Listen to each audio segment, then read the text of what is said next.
నమస్కారం ఫ్రెండ్స్. నేను పెట్టిన టైటిల్ ప్రకారం నా ఆలోచన అంటే నా భావన ఏంటి అంటే, భారతదేశాన్ని బ్రిటిష్ వాడు పూర్తిగా వదిలేసి పోలేదు. అక్కడి నుంచి వచ్చిన వాళ్ళు తెల్లతోలున్న వాళ్ళు పోయినరు, కానీ వాళ్ళ వారసులని భారతదేశంలో వదిలేసిపోయినరు అనేది నా భావన. ఎవరా వారసులు అనేది మనము చర్చిద్దాం. ఓకే, సో ఆ క్రమంలో బ్రిటిష్ వాడు భారతదేశంలో వదిలేసిపోయిన వారసులు ఎవరు అంటే, బ్రిటిష్ వాడు ఉన్నప్పుడు వాడి సంక నాకింది ఎవరు, వాడికి గుడ్డిగా మద్దతు ఇచ్చింది ఎవరు చెప్పండి దయచేసి.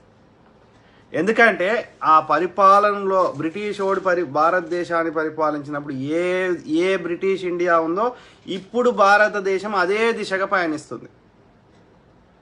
దయచేసి గమనించండి. అన్ని రంగాల్లో పరిపాలనలో జరుగుతున్నాయి అన్నీ. ఓకే, వాళ్ళ వారసులు ఎవరు అంటే, ఫస్ట్ వారసులు ఈ కన్వర్టెడ్ వాళ్ళు.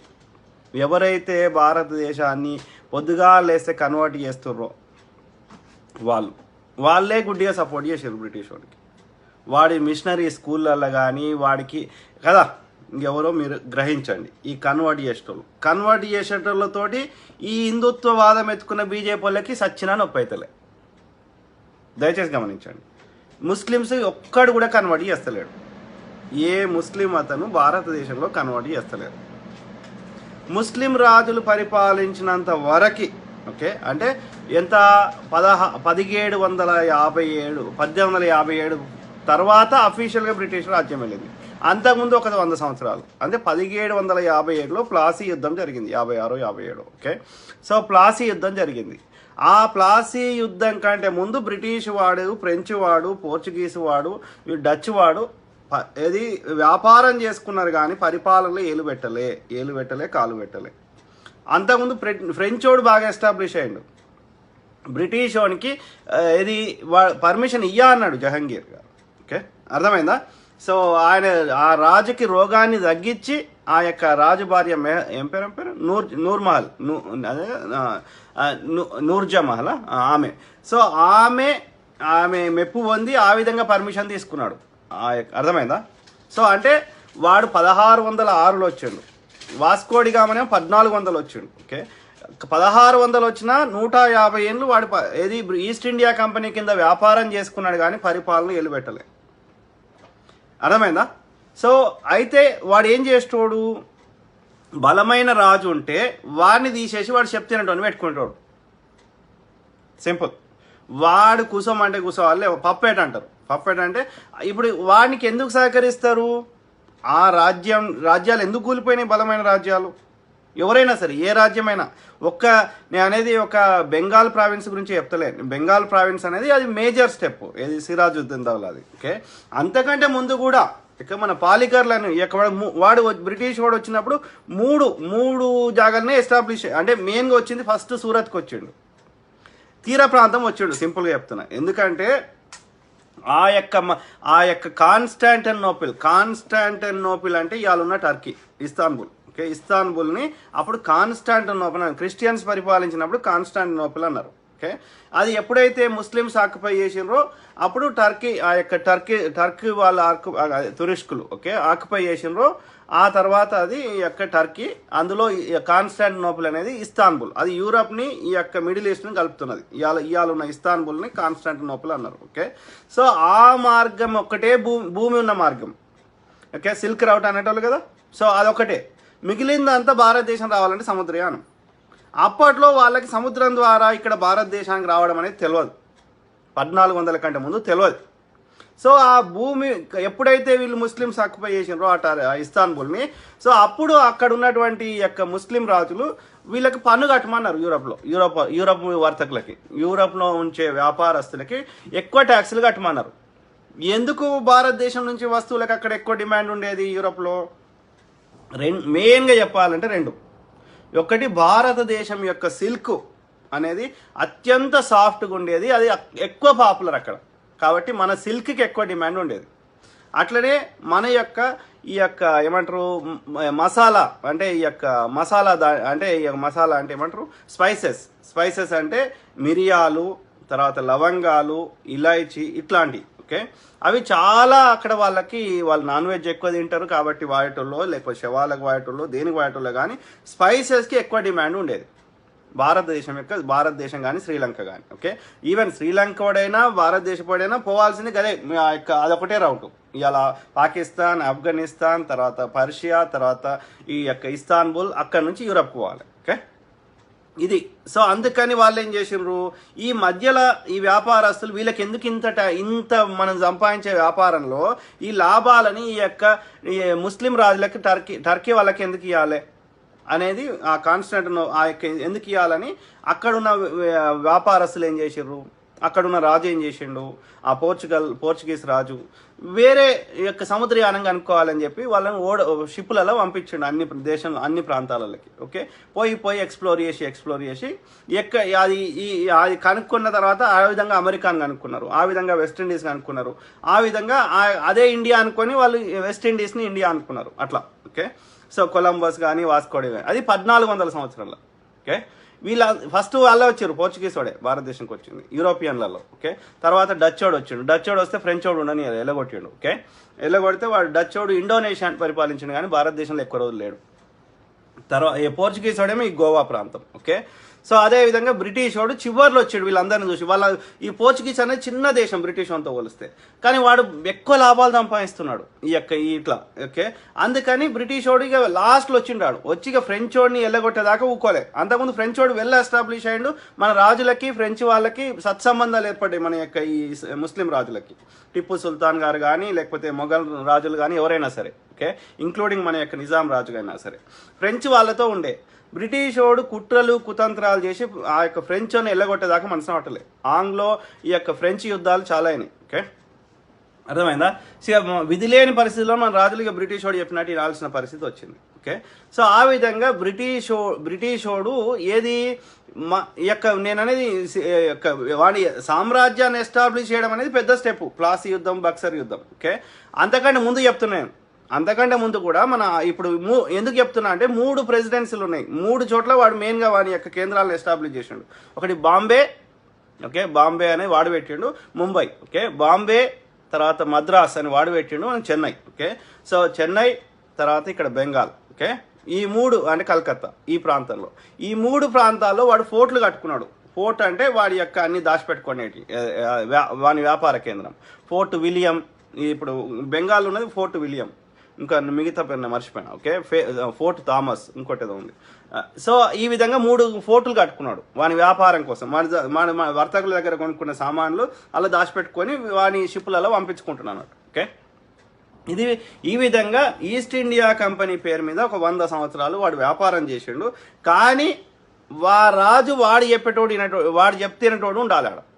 అందుకని ఈ యొక్క పాలిగర్లని, ఇంకా కిత్తూరు చెన్నమ్మ అని రకరకాల రాజులని వాడి రూల్స్ పాటించాలి. వాడు ఎంత ట్యాక్స్ కట్టి సర్దార్ తాండ్ర పాపారాయుడని వీళ్ళందరూ కొట్లాడిర్రు. ఎవడైతే బ్రిటిష్ వానికి వ్యతిరేకించిండో చెప్తున్నోని ఏమనలే, ఎవడైతే వాని విధానాలను వాడు చెప్పినట్టు వినకపోతే వాడిని చంపేసి వాని అన్ననో తమ్మున్నో కూర్చుండబెట్టిండు. ఆ రాజులు బలమైన వాళ్ళు, కానీ ఎందుకు కూలిపోయినాయి ఆ రాజ్యాలు? ఎందుకంటే ఈ బలమైన రాజు ఉంటే బలమైన రాజు కింద సైన్యాధ్యక్షుడు ఉంటాడు, లేకపోతే వాడి అన్న ఉంటాడు, వాడి తమ్ముడు ఉంటాడు, వాడు బలహీనుడు ఉంటాడు. వాడు సచ్చినా రాజు కాలేడు. ఈ బలమైన రాజు ముందు బలహీనుడైన వాని అన్ననో తమ్ముడో ఎవడో వాని పాలోడో వాడు రాజు కాలేడు. వాడేం చేస్తాడు, బ్రిటిష్ వాడు వచ్చి ఈ రాజుకు నిన్ను రాజుని చేస్తా, నేను చెప్పినట్టు అంటే ఏమవుతుంది, ఇంటి దొంగలను తయారు చేస్తాడు. వాడు డైరెక్ట్ కొట్టాడు, నీ అన్నతోటి నిన్ను కొట్టిస్తాడు. నీ అన్నకి నీ సీక్రెట్లు అన్నీ తెలుసు. అర్థమైందా? అట్లా ఏ పెద్ద సామ్రాజ్యాలు కూలిపోయినా బయటి వాళ్ళ వల్ల కూలిపోలే. చరిత్రలో బయటి రాజుల వల్ల చరిత్రలో రాజ్యాలు కూలిపోయింది శత్రు రాజుల వల్ల చాలా తక్కువ. ఇంటి దొంగల సహకారం లేకుండా కూలిన సామ్రాజ్యాలు తక్కువ, బలమైన రాజ్యాలు నేను చెప్పేది. కాకతీయ సామ్రాజ్యం కూలింది అంటే కారణం ఇంటి దొంగలే ఆ డోర్ తీసారు.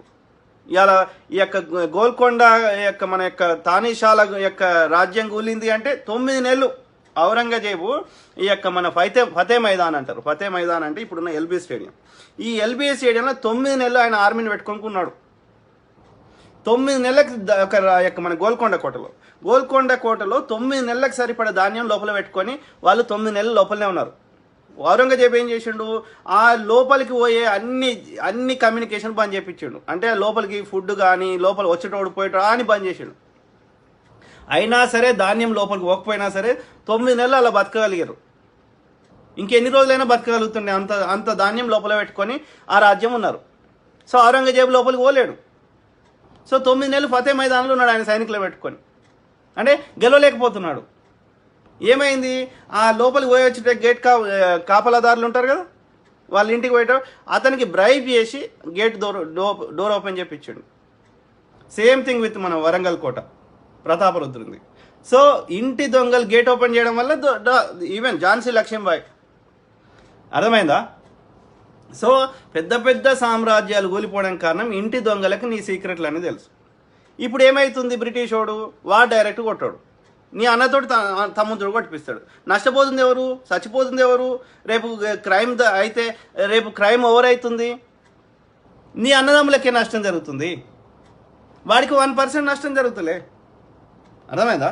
సో ఆ విధంగా నీ అన్నకి ఇలా ఆ విధంగా నీ అన్నని తమ్ముని ఆడ రాజును కూర్చుని పెడతా అంటే వీడు గెలవడు, ఆ రాజుతోడు యుద్ధం చేయలేడు, గెలవలేడు. నీ అన్న పవర్ఫుల్, ఆ పవర్ఫుల్ని తీసేయాలంటే నీ అన్నని తమ్ముని వాని దిక్కు చేసుకుంటాడు, ఇంటి దొంగలు తయారు చేస్తాడు. మళ్ళీ రేపు అంటే ఇప్పుడంటే చట్టాలు వచ్చినాయి కానీ అప్పుడు ఈ యొక్క లీగల్ సిస్టమ్ లేదు. ఇప్పుడైనా సరే వాని కుట్రజోడు నీ ఇంట్లో కొట్లాడ పెడతాడు, నీకు కొట్లాడ పెడతాడు.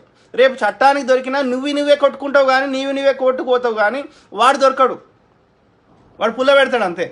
వాడు డైరెక్ట్ కొడితే వాడి మీద కేసులు అవుతాయి, వాడు విచారణకు వస్తాడు, వాడు జైలుకి పోతాడు. వాడు కొట్టాడు, వాడు ఎక్కడ కనిపించాడు, నీకు కొట్లాడ పెడతాడు. అర్థమైందా? ఇది పాలిటిక్స్ నడుస్తున్నాయి ఇలా. సోకాల్డ్ అగ్రకులమోడు కానీ సోకాల్డ్ బ్రిటిష్ వాడు కానీ ఈ యొక్క ఎవడైనా చేస్తే నీకు నీ అన్నదమ్ములకు కొట్లాడ పెడతాడు. ఎందుకు బ్రిటిష్ వానితో పోలుస్తున్నావు మీరు దయచేసి గమనించి. ఆ కుట్రలు కుతంత్రాలు ఎట్లా ఉన్నాయో చూడండి. ఇలా బీసీఓనికి కొట్లాడ పెడతాడు, ఇంకోని కొట్లాడ పెడతాడు. నీ లోపల ఐకమత్యం ఉండదు. ఈ విధంగా వీడు అత్యాశ చూపెట్టి నీ అన్నకి తమ్మునికి వాని దిక్కు ఫేవర్ చేసుకొని అట్లా అయిపోయా. నీ అన్నదమ్మ నీ సీక్రెట్లను తెలిసినాక వానికి నేను కొట్టడం ఈజీ. ఇలా మహారాణా ప్రతాప్ మన సినిమా అదే కదా మహారాణా ప్రతాప్, ఆయన ఎందుకు ఓడిపోయాడు? గోరీతోటి. సో ఎందుకు ఓడిపోయాడు? వాళ్ళ మామ ఎవరు, ఈ యొక్క జయచంద్ సహకరించండి కాబట్టి ఓడిపోయాడు. నీ సీక్రెట్లన్నీ తెలుసు కదా నీ మామకి. అంటే ఇక్కడ బయట దేశపోడు కానీ బయట వేరే వాళ్ళు వచ్చినోడు కూడా ఇంటి దొంగల సహకారం లేకుండా గెలవలేదని చెప్తున్నాను, సింపుల్. అర్థమైందా? ఈవెన్ బాబర్ని కూడా పిలుచుకొచ్చింది ఈ మన యొక్క రాజులే. అప్పుడు ఈ యొక్క అతని పేరేంది, ఆ యొక్క అతని మీద కోపం వచ్చింది అక్కడ ఇబ్రహీం లోడి మీద కోపంతో ఆయన యొక్క చుట్టాలే సామంత రాజులే, ఓకే, వాళ్ళు ముస్లిమ్సే, ఓకే, వాళ్ళే పిలుచుకొచ్చారు కావాలని. వీడు ఎక్కువ చేస్తుండని చెప్తుంటలేడని చెప్పి కావాలని పిలుచుకొచ్చారు బాబర్ని. పిలుచుకొని వచ్చి, ఎందుకంటే అక్కడ ఆయన సామ్రాజ్యాన్ని ఆయన రాజ్యాన్ని కోల్పోతే పిలుచుకొని వచ్చి ఇబ్రహీం లోడిని దింపించారు.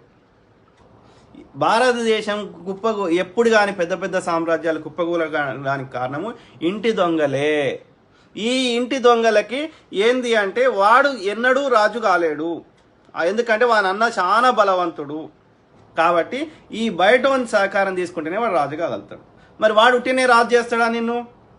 వాడు చెప్పినట్టు నాలే కూసోరా అంటే కూసోవాలి, లేవాలి. దాన్ని ఏమంటారు? పప్పెట అంటారు. సో ఈ విధంగా పప్పెట్లను కూర్చుండబెట్టి ఒక 100 సంవత్సరాలు ఆ ఈస్ట్ ఇండియా కంపెనీ వాడు ఇష్టం ఉన్నట్టు తోసుకున్నాడు. అర్థమైందా? డైరెక్ట్ రూల్ చేయలేదు, ఇండైరెక్ట్ రూల్ చేసిండు. వాడిని పప్పెట్ పెట్టుకోవడం అంటే గదే, ఓకే. తర్వాత అఫీషియల్గా 1857 తిరుగుబాటు తర్వాత 58లో అఫీషియల్గా బ్రిటిష్ యొక్క సామ్రాజ్యాన్ని ఎస్టాబ్లిష్ చేయడం జరిగింది. కానీ భారతదేశాన్ని మొత్తాన్ని బ్రిటిష్ వాడు పరిపాలించలే. 2/3 భూభాగమే పరిపాలించండు.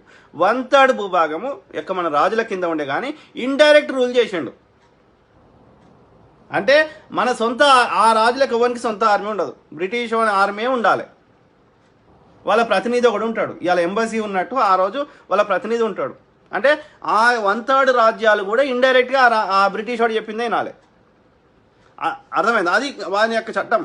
అందుకే మన సికింద్రాబాద్లో ఆ బ్రిటిష్ ఆర్మీ ఉన్నది. ఎందుకున్నది? ఎందుకంటే మన నిజాం సైన్ చేయాల్సి వచ్చింది అగ్రిమెంట్కి. వీటి సొంత ఆర్మీ ఉంటే మళ్ళీ వారి మీద తిరుగుబాటు అవుతుంది, మళ్ళీ 1857 తిరుగుబాటు వస్తుంది. కాబట్టి వాడు కొత్త చట్టం తెచ్చిండు, ఆ చట్టం పేరు నాకు పేరు నోటికి వస్తలేదు. సో ఆ ప్రకారం ఏంటంటే సైన్య సహకార చట్టమో ఏదో అంటారు, ఓకే, సైన్య ఏదో సంథింగ్ లైక్ దట్. ఏంది అంటే నీకు సొంత ఆర్మీ ఉండకూడదు, దాని యొక్క సారాంశం. ఓకే, వాళ్ళ ప్రతినిధి ఒకడు ఉంటాడు, ఈ రాజ్యంలో ఏమవుతుంది చిటుక్కుమన్నా వాడిని తెలుస్తుంది, వాడు చెప్పినట్టే రాజ్యమే లాలి. ఆ విధంగా మన కోటి ఉమెన్స్ కాలేజీలో ఆ యొక్క బ్రిటిష్ వాని యొక్క ప్రతినిధి వాని రాయబారికి వారి కార్యాలయం అది ఇవాళ ఉన్న కోటి ఉమెన్స్ కాలేజ్. అట్లా ప్రతి రాజ్యంలో అట్లా మిగతా 565 సంస్థానాల్లో యొక్క అది 1/3 భూభాగమే, మిగిలిన 2/3 భూభాగం బ్రిటిష్ వాడు పరిపాలించాడు. ఇక్కడ బ్రిటిష్ వాడు వదిలేసిపోయింది ఇద్దరిని. ఒకడు ఇవాళ ఎవడైతే కన్వర్ట్ చేస్తుండో, ఎవడు కన్వర్ట్ చేస్తే నొప్పి అయితే లేదో హిందుత్వవాదం ఎత్తుకున్న పార్టీలకి ఆ కన్వర్ట్ చేస్తున్న వాళ్ళు బ్రిటిష్ వాని వారసులు ఎవరంటే ఈ కన్వర్ట్ చేస్తున్నారు. ఇవాళ ఆంధ్రప్రదేశ్ని పరిపాలిస్తున్న వాళ్ళు కావచ్చు, కేరళని పరిపాలిస్తున్న వాళ్ళు కావచ్చు, అస్సాంని పరిపాలిస్తున్న వాళ్ళు కావచ్చు, గోవాని పరిపాలిస్తున్న వాళ్ళు కావచ్చు, ఆ కన్వర్టెడ్లతోటి ఏ నొప్పి అయితే లేదు ఈ హిందుత్వవాదం ఎత్తుకున్న వాళ్ళకి. ఏ ముస్లిం వాడు కన్వర్ట్ చేస్తలేడు భారతదేశంలో, కానీ వాళ్ళతో నొప్పి అవుతున్నది. ఎందుకని? నీకు ఓటేయకపోతే వాడు దుర్మార్గుడు. బ్రిటిష్ వాడు అంతనే, బ్రిటిష్ వాడు అదే చేసిండు, వానికి సహకరించిన వాళ్ళకి మిషనరీ స్కూళ్ళలో జాయిన్ చేయించిండు. ఓకే, అర్థమైందా? వానికి సహకరించిన వాళ్ళకి వాని కార్యాలయాల్లో పెట్టుకున్నాడు, వాని ఆర్మీలో పెట్టుకున్నాడు, వానికి సహకరించిన వాళ్ళకి వాడికి పెన్షన్లు ఇచ్చిండు, ఈ సావర్కర్కి పెన్షన్ ఇచ్చిండు, వాడి అత్యున్నతమైనటువంటి స్థానాలు ఇచ్చిండు.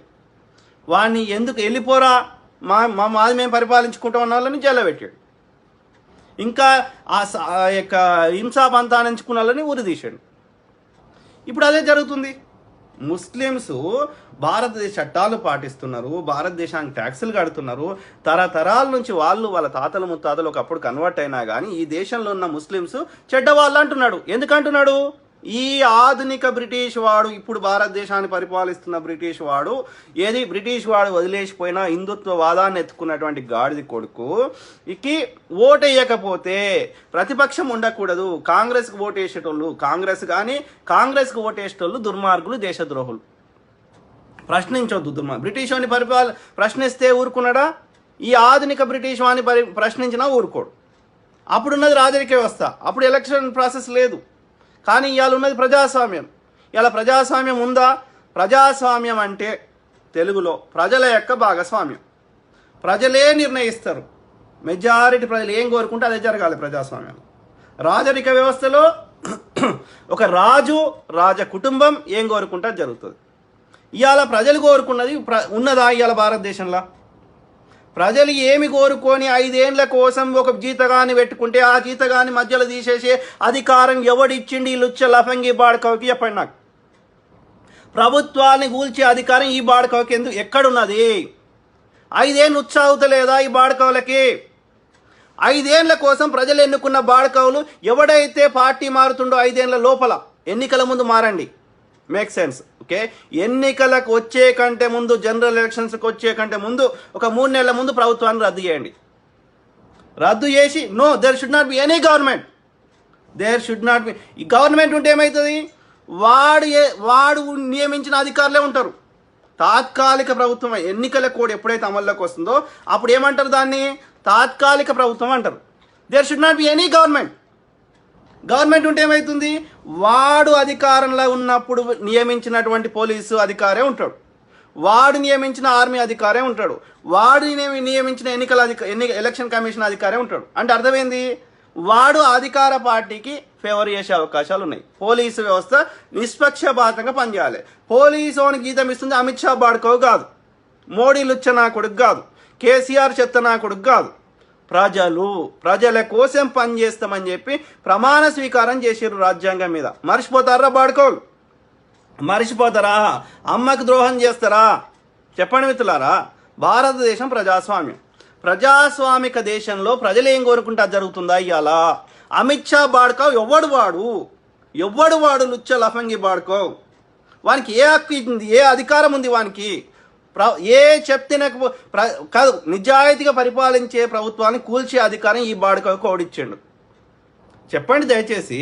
ఇవాళ మహారాష్ట్ర ప్రభుత్వాన్ని కూల్చే అధికారం ఎవడు ఆ 35 ఎమ్మెల్యేలను కాపాడుతుండే? ఇవాళ ఆ 35 ఎమ్మెల్యేలు యాడికి పోయినరు? ఏ ఊరికి పోయినరు? అయితే గుజరాత్ పోతున్నారు, అయితే అస్సాంకి పోతున్నారు. అస్సాం ఓడి పరిపాలిస్తుండు, గుజరాత్ ఓడి పరిపాలిస్తుండు, ఏ బాడకో పరిపాలిస్తుండు. ఆ తిరుగుబాటు ఎమ్మెల్యేలకు వై సెక్యూరిటీ ఏ బాడకో ప్రొవైడ్ చేస్తున్నాడు? వై సెక్యూరిటీ ఎవరు ప్రొవైడ్ చేస్తారు? ఒళ్ళమ్ముకునేటువంటి కంగనా రనావత్కి వై సెక్యూరిటీ, అది 90 కోట్ల ఆస్తులనే దాని దగ్గర. ఒళ్ళమ్ముకునే పిచ్చి ముండకి, పిచ్చి లంజకి భారత ప్రభుత్వము ఎందుకు వై సెక్యూరిటీ ఇస్తుంది? నాకు చెప్పండి, చెప్పండి. మన ట్యాక్స్ డబ్బులు ఒక వై సెక్యూరిటీ ఇవ్వాలంటే వాళ్ళ కింద ఎంత, ఒక 5 మందో 10 మందో మన భారత ఆర్మీ, తర్వాత వాళ్ళకి ఆయుధాలు, వాళ్ళకి సెక్యూరిటీ గార్డ్స్ ప్రొవైడ్ చేయాలన్నా వద్దా? ఎవడు ఆ సెక్యూరిటీ గార్డ్స్కి ఆయుధాలు ఇస్తుందోడు, ఆయుధాలకు కొనడానికి పైసలు ఎక్కడి, వాళ్ళ గీతాలకు పైసలు ఎక్కడి, వాళ్ళ డ్రెస్సులకు పైసలు ఎక్కడి? మన పైసలు. మనం పొద్దుగా లేస్తే పెట్రోల్ మీద కట్టే ట్యాక్స్ డబ్బులు. ఈ లుచ్చ లఫంగి అమిత్ షా బాడ్కవ్ ప్రభుత్వాలను కూల్చి నువ్వు చెప్తే ఎందుకు వింటాంరా? మేము ప్రజలు చెప్పింది వింటాం. మహారాష్ట్ర ప్రజలు ఏం కోరుకున్నారు? ఎవడైతే ఏక్నాథ్ షిండే ఈ బాడ్కవులు ఎందుకు అమ్ముడు పోతున్నారు? సబితా ఇంద్రారెడ్డి ఎందుకు పార్టీ మారింది? ఈ బాడ్కవులకి ఏంది? సుధీర్ రెడ్డి గారు ఎందుకు మారిండు పార్టీ? గండ్ర వెంకటరమణరెడ్డి గారు ఎందుకు మారిండు? చెప్పండి. ఇలా ఏక్నాథ్ షిండే గారు ఎందుకు మారుతాడు? ఇంకో చెత్త బాడకం ఎందుకు మారుతాడు? 100,000 కోట్లు వాళ్ళకి ఇస్తారు. ఇవాళ సవితా ఇంద్రారెడ్డికి మంత్రి పదవి ఇస్తా, నీకు ఒక 100 కోట్లు 200 కోట్లు ఇస్తా. హరిప్రియా నాయక్ యంగ్ పిల్ల అరే అని చెప్పి టికెట్ ఇస్తే పార్టీ మారింది. వాడైతే రోహిత్ రెడ్డి గారిని వాడిని గెలిపించడానికి ఎంతమంది కష్టపడ్డారో తాండూరులో కాంగ్రెస్ కార్యకర్తలు. ఓకే, పైసలు వంచలే కాంగ్రెస్ వాడు. అధికారం ఉన్నాడు వంచడేమో కానీ కాంగ్రెస్ వాడు వంచలే పైసలు, ప్రతిపక్ష పార్టీ. మరి ఈ బాడుకోలు ఎందుకు అమ్ముడు వేరు చెప్పండి? అధికారంలో ఉంటే పోలీసు వాడు ఏమన్నాడు, ప్రతిపక్షాలని పోలీసు వాడు ఇబ్బంది పెడతాడు కదా. చిన్న అరటి బండి దగ్గర నుంచి ప్రతి దగ్గర కమిషన్ తీసుకుంటారు. ఏమైనా కట్టాలన్నా కమిషన్, ఏమైనా గులగొట్టాలన్నా కమిషన్, నీ వ్యాపారం నువ్వు చేసుకోవాలన్నా కమిషన్, అనేక రకాల కమిషన్. భూములు కబ్జాలు పెట్టుకుంటాడు. అంటే దోసుకోవచ్చు. అంటే తక్కువ ఎంత నిజాయితీపరుడు అయినటువంటి వాడు అధికార పార్టీలో ఉంటే 100 కోట్లు మినిమం, అవినీతిపరుడు అయితే 1000 కోట్లు. అంటే ఈ బాడకావులు మరి వాళ్ళు సంపాదించుకోవడం కోసం పార్టీలు మారుతున్నారు. ఈ బాడకావులకు ఇచ్చాని పైసలు ఆ బాడకావులకు ఎక్కడి అంటే వాడు ఏమి కట్టాడు. లుచ్చ బాడుకో ఏమి కడితేనేమో ఖర్చు పెట్టాల్సి వస్తుంది. వాడు ఎంత తిన్నా సరే ఎయిర్పోర్ట్ కట్టాలంటే ఒక 1000 కోట్లు బడ్జెట్ రిలీజ్ చేస్తే 800 కోట్లు అన్న వాడు ఖర్చు పెట్టాలి. తింటే 100-200 కోట్లు తింటాడు. కానీ ఈ బాడుకోలు ఒక్కటి కడతలేరు. ఆ 100-200 కోట్లు తిన్నోడేమో 800 కోట్లు ఖర్చు పెట్టి ఎయిర్పోర్ట్ కట్టిండు, ఐఐటి కట్టిండు. ఈ బాడుకోలు ఒక్కటి కట్టింది చెప్పండి. బీజేపీ బాడుకో ఒకటి కట్టింది చెప్పండి. తింటలేనంటాడు బాడుకో. తినకపోతే ఇవాళ 35 మంది ఎమ్మెల్యే కొనుక్కోవడానికి నీకు పైసలు ఎక్కడిరా బాడుకో. నీ పెయిడ్ సోషల్ మీడియాలో చెత్త నింపడానికి పైసలు ఎక్కడిరా బాడుకో కదా. ఆ తిన్నోడు, ఆ కుంభకోణాలు చేసినోడు గని కట్టిండు. ఈ నీతిమంతుడు అంతకంటే ఎక్కువ కట్టాలి కదా, కట్టడు వాడు. మనం దోసుకున్న సొమ్ము అంతా డైరెక్ట్గా పైసలు నీ జేబులో వేసుకోలేవు కాబట్టి పథకాల రూపంలో బడ్జెట్ రిలీజ్ చేసి ఆ యొక్క నీ బీజేపీ కార్యకర్తల అకౌంట్లో వేసుకొని మళ్ళీ అన్నీ వసూలు చేసుకుని నీ దగ్గర పెట్టుకొని ఆ పైసలు దేనికి వాడతావు? ఎన్నికల ముందు. అక్క నీ ఇంట్లో ఎంతమంది ఉన్నారు అంటే, ఒక్కరున్నారు అక్క అంటే 10,000 ఇస్తావు, 4 ఉన్నారు అంటే 20,000 ఇస్తావు, లేకపోతే 40,000 ఇస్తావు. నువ్వు మొన్న హుజూరాబాద్లో అదే జరిగింది, మన జిహెచ్ఎంసీలా. దాని వెనకాల కింద ఏం రాస్తావు? మన హిందుత్వం కోసం అని రాసేసి లిపాప పెట్టేసి పాంప్లెట్ పెట్టి లిపాపల 20,000 పెట్టి దాని కింద పాంప్లెట్ పెట్టి దాని వెనకాల హిందుత్వం కోసం పుట్టిన పార్టీ బీజేపీకి ఓటేయండి అంటావు. ఆ పిచ్చిముడ కొడుకులు ఎన్నికల ముందు వచ్చే 5,000 గురించి ఆలోచిస్తారు. 5 అంటే 5 4 20,000 వచ్చినాయి. 20,000 ఏం చేసుకుంటారో నెత్తిన పిచ్చి పాడుకో అంటే అర్థం కాదు. 20,000 ఏం చేసుకుంటావు? ఇవాళ పెట్రోల్ మీద తీసుకుంటున్నాడు, వాడు డీజిల్ మీద తీసుకుంటున్నాడు, రేపు చలానాలు తీసుకుంటాడు, రేపు కరెంటు ఛార్జీలు తీసుకుంటాడు, పల్లి నూనె రేటు పెరిగింది. ఏం చేసుకుంటారో పిచ్చి పాడుకోవాలంటే అర్థమై సావదు. ఈ పిచ్చి పాడుకోవాలి లెక్క పెట్టుకొని రా ఇవ్వండి వాడు.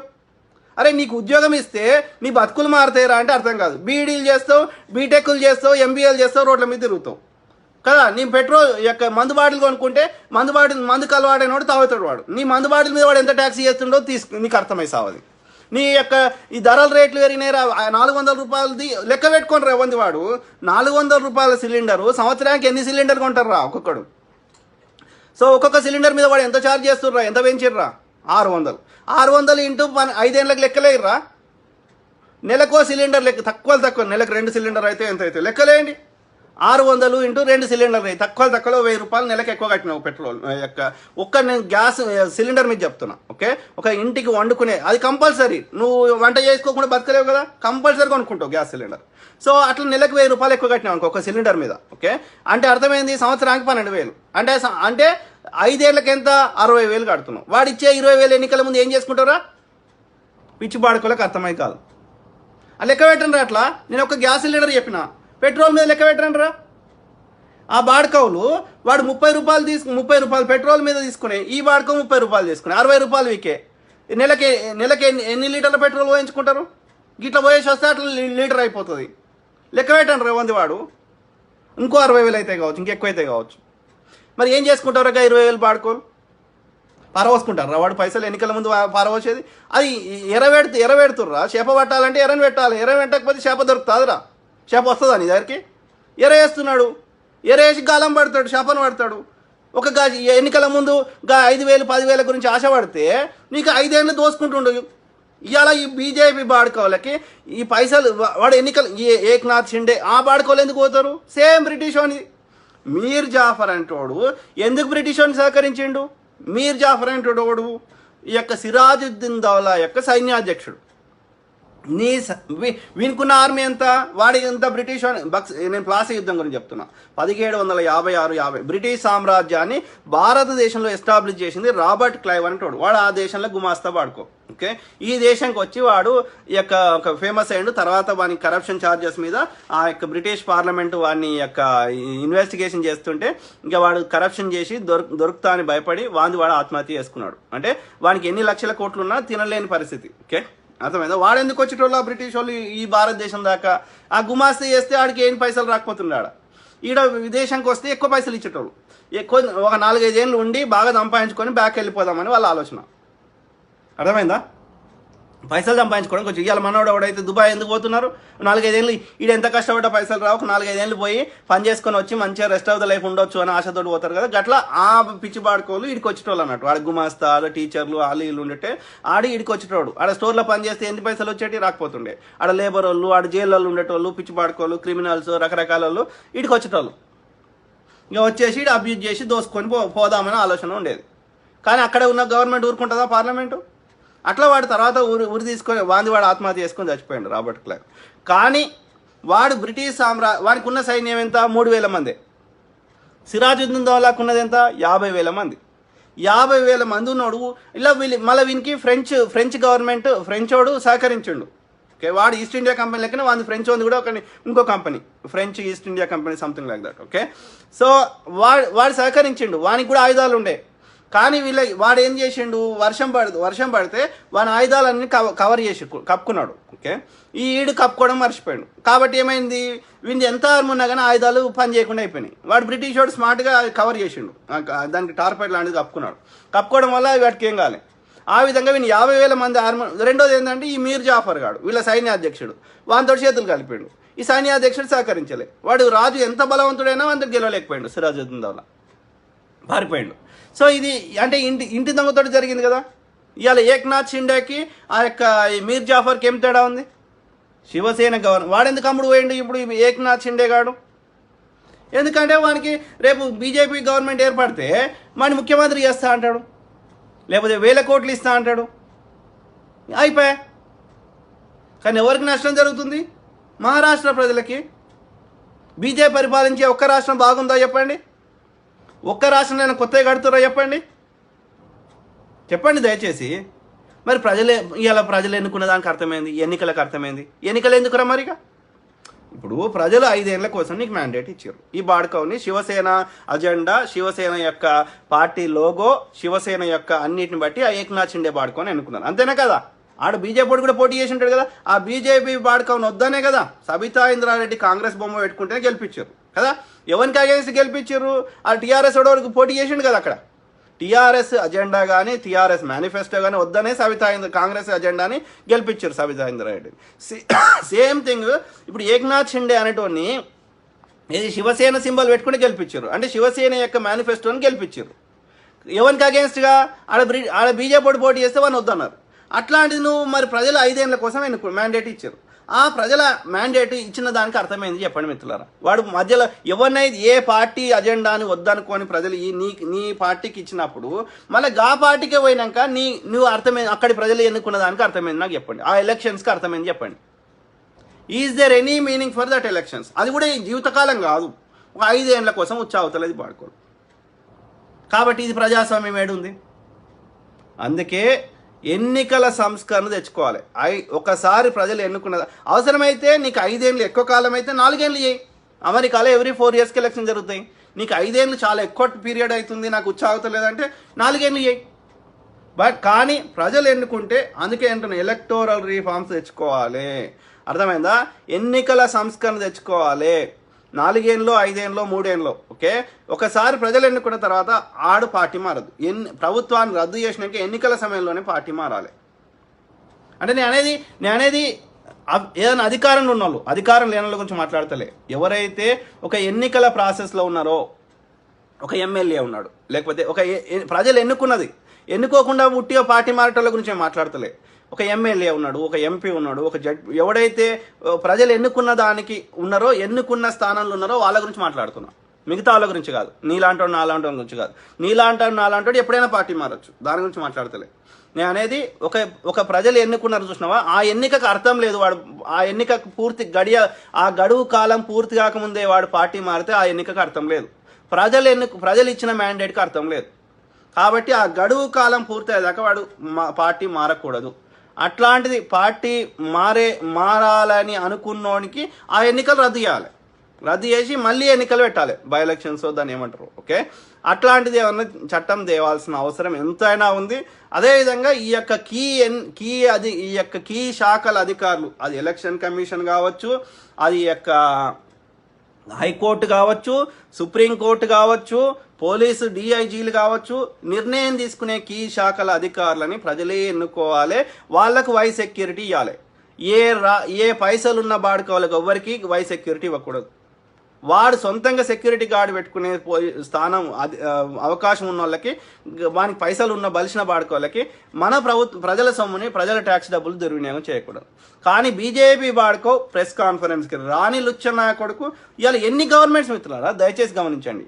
ఇవాళ ఒక్క దగ్గర కాదు అంటే అర్థమైందిగా. అసలు భారతదేశంలో అసలు ప్రజాస్వామ్యమే లేదు. మీరు ఇవాళ చూడండి, ఏ బాడుకో ఎక్కడైనా మధ్యప్రదేశ్ అదే పరిస్థితి ఓకే, కర్ణాటక అదే పరిస్థితి ఓకే, దయచేసి గమనించండి. గోవాలో అదే పరిస్థితి, ఇవాళ మహారాష్ట్ర అదే పరిస్థితి, రేపు తెలంగాణ అదే అవుతుంది, రేపు ఆంధ్రప్రదేశ్ అదే అవుతుంది. There is no meaning. అంటే భారతదేశంలో బీజేపీ దాని మిత్రపక్షాలే ఉంటాయి అధికారంలో. బీజేపీ సంకనాకే, అమిత్ షా సంకనాకే, అమిత్ షా ముడ్డినాకే పార్టీలే ఉంటాయి. అది జగన్మోహన్ రెడ్డి కావచ్చు, ఇంకోడన కావచ్చు. ఎవడైతే ప్రశ్నిస్తాడో, ఎవడైతే అక్కడి ప్రజలు వద్దంటారో వాళ్ళ మీద అక్కడ అశాంతి ఉంది, అక్కడ రాష్ట్రపతి పాలన పెడదాం, అక్కడ ఏదో ఒక రకంగా ఎమ్మెల్యేని కొనుక్కుందాం. ఇలా ఎందుకు ఉద్ధవ్ ఠాక్రే మీద అంత కోపం? ఎందుకంటే కన్సిస్టెంట్గా బీజేపీని వ్యతిరేకిస్తున్నాడు. బీజేపీ వ్యతిరేక శక్తులతో కాంగ్రెస్ అయినా ఎన్సీపీతో మిత్ర సంబంధాలు ఉన్నాయి. కంగనా రనౌత్ ముండా అట్లా ఈ పిచ్చి చేస్తే దాన్ని అరెస్ట్ చేసిండు, దాని బిల్డింగ్ కూలగొట్టిండు. అంటే బీజేపీని వ్యతిరేకిస్తామని బతకనియాడు ఈ బాడుకో. ఏం చేసిండు? నాకు వ్యతిరేకిస్తావారా, నన్ను ఇట్లా చేస్తావా అని చెప్పి ఆయన ప్రభుత్వాన్ని కూల్చేసిండు. ఎట్లా కూల్చగలిగిండు ఈ బాడుకో? పైసా పైసా పైసా పైసా ఫేకో తమాషా దేకో. మరి మేమేం చేయాలరా? అమిత్ షా బాడుకో వాని ఇంట్లో పైసలు కట్టు, మా పైసలు ఏం కట్టకుండా దోసుకొని ఇట్లా నాశనం చేస్తున్నాడు. మనం చూసుకుంటా కూర్చోవాలి. చెప్పండి మిత్రులారా, చెప్పండి రా అంధభక్తు బాడుకోవులు ఏం కట్టినరా? మోడీ గాడు కాంగ్రెస్ ఏం కట్టింది అంటారు కదా బాడుకోవులు. 70 ఏళ్ళ ఎన్నికల ప్రస్థానంలో 20 ఏళ్ళు బీజేపీ దాని మిత్రపక్షాలు పరిపాలించినాయి, 50 ఏళ్ళు కాంగ్రెస్ పరిపాలించింది. ఆ 50 ఏళ్ళకు లెక్క నేను తెస్తా బాడుకోరు, ఆ 20 ఏళ్ళకు లెక్క తీసుకురండి. వాడు మోడీ గారు చేసిన 80 లక్షల అప్పులకు లెక్కదేండి, అదేవిధంగా మేము కట్టిన ట్యాక్స్లకు లెక్కదేండి. 20 ఏళ్ళలో ఏం కట్టిండి బీజేపీ బాడుకో కదా, లెక్క చెప్పండి రా. ఎవడైతే బీజేపీ సపోర్ట్ ఇస్తున్న పిచ్చి బాడుకోవాలి చెప్పు. కాబట్టి నేను ఏం చెప్తున్నా అంటే, ఆ బ్రిటిష్ వాడు ఇద్దరిని వదిలేసిపోయాడు భారతదేశంలో. ఒకడు ఇవాళ ఎవడైతే భారతదేశంలో కన్వర్ట్ చేస్తున్నారో వాళ్ళందరూ ఓకే వాడి వారసులే, బ్రిటిష్ వాడి వారసులే. ఓకే, అది జగన్మోహన్ రెడ్డియా, షర్మిలారెడ్డియా, కొందరు పిచ్చి పాడుకోవాలి దళితులలో, కొంతమంది, అందరిని అంటలేము. ఓకే, కొంతమంది ఏంది కాంగ్రెస్లో వచ్చే వరకేమో దళితుని ముఖ్యమంత్రి చేస్తావా అంటారు. మరి వైసీపీలో జగన్మోహన్ రెడ్డి, వాడు రెడ్డి అని తోకబెట్టుకున్నాడు. మరి జగన్మోహన్ రెడ్డి కాని బదులు వాడు ఎవరిని ఈ యొక్క దళితుని ముఖ్యమంత్రి చేస్తానని అడగరేందిరా? షర్మిలారెడ్డి అది ముఖ్యమంత్రి అవుతా అంటుంది తెలంగాణకు, కానీ అది వీసా తీసుకొని వస్తా అని చెప్పి, మరి దాని స్థానంలో ఈ యొక్క ఏపూరి సోమన్నని ముఖ్యమంత్రి చేస్తా, దళితుని ముఖ్యమంత్రి చేస్తా అన్నదేంద్ర షర్మిల? దాన్ని అడగరేందిరా? మీరు మీ కొంతమంది దళితుల గురించి చెప్తున్నాం, మరి అడగరేంది? వైఎస్ఆర్సీపీకి మేము అధికారం ఓటేస్తే దళితుని ముఖ్యమంత్రి చేస్తా హనుమాన్ షర్మిల, అది ముఖ్యమంత్రి అవుతుందట. జగన్మోహన్ రెడ్డి గారిని హనుమాన్, నేను ఆను ముఖ్యమంత్రి, దళితుని ముఖ్యమంత్రి చేస్తా హనుమాన్ జగన్మోహన్ రెడ్డి గారిని అడిగారు కదా. అరే ఈ దళితుల నియతి చూడండి, కాంగ్రెస్ వాడు వచ్చేవరకు నీతులు మాట్లాడతారు. కాంగ్రెస్ వాడు 2 జాగాలు దళితుని ముఖ్యమంత్రి చేసి వాడు చేతులు కాల్చుకున్నాడు. మహారాష్ట్రలో పంజాబ్లో దళితుని ముఖ్యమంత్రి చేయకపోతే అమరేందర్ సింగ్ని అట్లనే ఉంచితే మళ్ళీ కాంగ్రెస్ వచ్చేదాడ. మన భారతదేశంలో ప్రజలు ఇప్పటికీ ఓకే, వివక్ష అనేది గతంలో పబ్లిక్గా ఉండే, ఓపెన్గా ఉండే, ఇప్పుడు పబ్లిక్గా అంటలేరు చట్టాలు తేవడం వల్ల. కాంగ్రెస్ వాడు అట్రాసిటీ చట్టం తేయడం వల్ల పబ్లిక్గా దళితుని అవమానిస్తలేరు, కానీ లోపలున్న ఆ ఇంటర్నల్ ఫీలింగ్స్ ఇంకా పూర్తిగా పోలేదు. ఓకే, మేము అగ్రకులము, మేము పైన ఉంటాము, మేము పరిపాలిస్తాము, ఈ దళితుని కింద మేమెందుకు పనిచేయాలి వీని కింద అనేది లోపల మనసులలో ఉన్నది, బయటకు అంటలేరు, చట్టాలు ఉన్నాయి కాబట్టి గంతే. ఓకే, కాబట్టి కాంగ్రెస్ వాడు దళితుని ముఖ్యమంత్రి చేయడం వల్ల అక్కడ ఉన్నటువంటి అగ్రకులాలలో వాడు సహకరించలే. దళితునికి ఓటు ఎరిగి వేరే అగ్రకులం ఓటు ఎట్లేస్తారా? ఇది వేల సంవత్సరాల నుంచి, వందల సంవత్సరాల నుంచి వచ్చిన ఈ మనువాద వ్యవస్థ, ఈ బ్రాహ్మణ వ్యవస్థ ఒక్క రోజులో పోదు, ఇట్ టేక్స్ టైం. కాబట్టి దళితుని ముఖ్యమంత్రి చేయి అట్లా అడగవద్దు. దళితునికి ఏం చేస్తావు అడుగు, దళితుని జీవితాలు ఎట్లా మారుస్తావు అడుగు, సమానత్వం దేవడానికి ఏం చేస్తావు అడుగు. ఈ మనసుల్లో విషం ఉన్నటువంటి నేను అగ్రకులము, నేను పైన ఉంటా, నేను కింద ఉంటా, ఈ భావాన్ని తొలగించేది అడుగు కదా. దళితుడు కూడా పూజారి కావాలని అడుగు, అది మేక్ సెన్స్. అది అడగడు వాడు. నేను ముఖ్యమంత్రి అవుతా అంటాడు, ఆర్ఎస్ ప్రవీణ్ గారు ముఖ్యమంత్రి అవుతాడు, అయితే దళితుడు బాగుపడతాడా? దళితుడు ముఖ్యమంత్రి అయితే దళితుడు బాగుపడ్డా? వాడు బాగుపడతాడు. పిచ్చి నా కొడుకులకు అర్థమై సావదు. ఓకే, ఆ క్రమంలో బ్రిటిష్ వాడు ఫస్ట్ వదిలేసిపోయింది, కన్వర్ట్ చేస్తున్నారు. సెకండ్ వదిలేసిపోయింది వాడు బ్రిటిష్ వాడు ఉన్నప్పుడు ఎవడైతే స్వతంత్ర ఉద్యమంలో పాల్గొనలేదో, ఏ బాడికవులైతే పెన్షన్ తీసుకున్నారో, ఏ బాడికవులైతే బ్రిటిష్ వాని యొక్క రాతపూత పనులు చేసిర్రో, ఏ బాడికవులైతే బ్రిటిష్ వాని యొక్క అన్ని కూలి వాళ్ళ యొక్క తోటలు కట్ చేసిర్రో, వాళ్ళకి అన్ని మాలి పనులు చేసిర్రో, అనేక రకాల వాని సపర్యలు చేసిర్రో, ఎవడి బ్రిటిష్ వాని ఆర్మీలో పనిచేసిర్రో, ఓకే, ఎవరికి క్విట్ ఇండియా ఉద్యమంలో పాల్గొనదని చెప్పిన ఏ బాడికవులు ఉన్నారో, ఎవరాళ్ళు ఇవాళ హిందుత్వవాదాన్ని ఎత్తుకొని గడికోసారి బొంతపురికి ఎట్లయితే రూపాంతరం చెంది అది యొక్క సీతాకు ఒక చిలుక అవుతుందో గట్లా రకరకాల ఒకసారి ఏమో హిందూ మహాసభని పెట్టుకున్నాడు, ఒకసారి ఏమో జనసంఘాన్ని పెట్టుకున్నాడు, ఓసారి ఏమో బీజేపీని పెట్టుకున్నాడు. రకరకాలుగా బొంతపూరు లెక్క పేర్లు మార్చుకుంటా రకరకాలుగా వింత వింత రూపాలు వస్తున్న ఈ సావర్కర్ వారసులు బాడ్కవులు, అవునా కదా, బ్రిటిష్ అని సహకరించింది. చెప్పండి మిత్రులారా, ఈ బాడ్కవులందరూ కూడా బ్రిటిష్ అందరూ కొట్లాడి ఉంటే, వానికి సహకరించకపోయి ఉంటే బ్రిటిష్ వాడు ఒక్కరోజన్నా భారతదేశంలో ఉండేవాడా? దయచేసి చెప్పండి. బ్రిటిష్ వాడు ఆర్మీలో పనిచేసింది, వాడు వచ్చింది విదేశాల నుంచి 3,000 మంది వాళ్ళ అధికారులు, వాళ్ళు లక్షల మంది వాని ఆర్మీ కింద ఉన్నదెవరు? ఈ బీజేపీ ఆర్ఎస్ఎస్ బాడ్కవ్, అవునా కదా చెప్పండి. సంవత్సరానికి సావర్కర్ బాడ్కవ్ 60 రూపాయలు పెన్షన్ తీసుకునేవాడా లేదా బ్రిటిష్ వాని కింద? చెప్పండి. సావర్కర్ గాడు స్వతంత్ర ఉద్యమంలో పాల్గొన్నది, బ్రిటిష్ అందరూ కొట్లాడింది, ఒక వీడియో తీసుకురండి. హెడ్గేవార్కర్ గాడు కానీ, సావర్కర్ గాడు కానీ, గోల్వాల్కర్ గాడు కానీ, ఇంకా ఏ బాడ్కవన్నా కానీ, శ్యామాప్రసాద్ ముఖర్జీ బాడ్కవ్ కానీ, ఏ బాడ్కవన్నా బ్రిటిష్ అందరూ కొట్లాడింది, ఒక వీడియో తీసుకురండి. మరి అంటే ఆ బ్రిటిష్ వాడిని తెలివితేటలు చూడండి. బ్రిటిష్ వాని ఆర్మీలు ఉన్నదెవరు? భారతీయులు. బ్రిటిష్ వాడు వెళ్ళిపోవాలని కొట్లాడింది ఎవరు? కాంగ్రెస్ వాడు, లేకపోతే కమ్యూనిస్ట్ వాడు, భగత్ సింగ్, లేకపోతే ఈ యొక్క ఎవరు ముస్లిం లీగ్, వీళ్ళు కొట్లాడారు. వీళ్ళెవరు? భారతీయులు. ఈ భారతీయులని ఎవరితో మళ్ళీ మన భారతీయులతోటి కొట్టిస్తున్నాడు. అర్థమైందా? మన భారతీయులతోటి కొట్టిస్తున్నాడు. సేమ్ బీజేపీ ఏం చేస్తున్నాడు గదే కదా, అవునా కదా. ఇప్పుడు శివసేన ప్రభుత్వాన్ని కూల్చడానికి శివసేన పార్టీకి సంబంధించిన వాళ్ళతోటే శివసేనని కొట్టిస్తున్నాడు, అంతే కదా, ఇంటి దొంగలతోటి అంతే కదా. ఇప్పుడు ఇవాళ ఏక్నాథ్ షిండే ఎట్లయితే ఇంటి దొంగనో వాడంతే, సావర్కర్ ఇంటి దొంగనే. వాడిని మనమేమో వెళ్ళిపోమని కొట్లాడుతున్నాం, క్విట్ ఇండియా అంటున్నాం. క్విట్ ఇండియా, నువ్వు ఈ దేశంలో ఉండకూడదని చెప్తున్నాం. ఈ బాడుకో వాడిని ఉండమని చెప్తున్నాడు. ఇంటి దొంగలు కదా ఈ సావర్కర్ గాడు. అంటే బ్రిటిష్ వాడు వదిలేసిపోయింది, ఒకడేమో ఇలా కన్వర్ట్ చేస్తున్న వాళ్ళతో. ఆ కన్వర్ట్ చేస్తుందో నువ్వు ఒప్పైతలేదు. హిందువులు ఎక్కువగా ఉన్నటువంటి అంబర్పేటలో గెలవని కిషన్ రెడ్డి గాడు ఎట్లా క్రిస్టియన్ కన్వర్టెడ్ వాళ్ళు ఎక్కువ ఉన్నటువంటి సికింద్రాబాద్లో ఎట్లా గెలుస్తాడు చెప్పండి నాకు. కన్వర్టెడ్ వాళ్ళు ఎక్కువ ఉన్నటువంటి గోవాలో ఎట్లా గెలుస్తాడు చెప్పండి. కన్వర్టెడ్ వాళ్ళు ఎక్కువ ఉన్న అస్సాంలో ఎట్లా గెలుస్తాడు నాకు చెప్పండి దయచేసి. కన్వర్టెడ్ వాళ్ళు ఎక్కువ ఉన్నటువంటి ఆ ఈశాన్య రాష్ట్రాలు సిక్కిం కానీ లేక మిజోరాం కానీ అక్కడ ఎట్లా గెలుస్తాడు నాకు చెప్పండి దయచేసి. మనకు దిమాక్ ఉంది కదా, భారతీయులు హిందువులు చాలా తెలివి కళలు అంటారు కదా. చెప్పండి రా తెలివి కళలు, ఎవరి వల్ల థ్రెట్ వస్తుంది హిందుత్వానికి? భారతదేశంలో 140 కోట్ల మందిలో ముస్లిమ్స్ ఎంతమంది ఉన్నారా? వాడు 800 సంవత్సరాలు పరిపాలించిన భారతదేశంలో 10% ఉంటారు. ఈ కన్వర్ట్ చేసే వాళ్ళు ఎంతమంది ఉంటారు? కేరళకు వండి దయచేసి, గోవాకు వండి, ఓకే, పాండిచ్చేరికి వండి, ఓకే, ఈ యొక్క అస్సాంకు వండి, మిజోరాంకు వండి, ఓకే, ఈ మోర్ దాన్ 50 ఆంధ్రప్రదేశ్కి వండి. గంట దూరం ఎందుకు, మన తెలుగు రాష్ట్రాలే ఉన్నాయి కదా కదా, ఆంధ్రప్రదేశ్కి వండి. More than 40 or 50%. ఇంకా ఇట్లనే ఉదాసీనంగా ఉంటే ఈ బీజేపీ బాడుక ఉంటే దాదాపు ఆ రాష్ట్రాలు 100% కన్వర్ట్ అయినా మనం ఆశ్చర్యపోవాల్సిన అవసరం లేదు. మరి అంత కన్వర్ట్ చేస్తుంటే నొప్పి అయితే లేదు, పాడుకోలేదు. ఎందుకని? నీకు ఓటేస్తున్నారు కాబట్టి. అంటే నీకు ఓటేస్తే ఏమీ నొప్పి కాదు. ఇలా కన్వర్టెడ్ అవుతున్న భారతదేశం కన్వర్ట్ అవుతున్న వాళ్ళు ఎవరు దయచేసి చెప్పండి. ఫస్ట్ దళితులు, సెకండ్ ఎవడు ఆంధ్రప్రదేశ్లో ఉన్న రెడ్డిలు, తెలంగాణ రెడ్డిలు కాదు.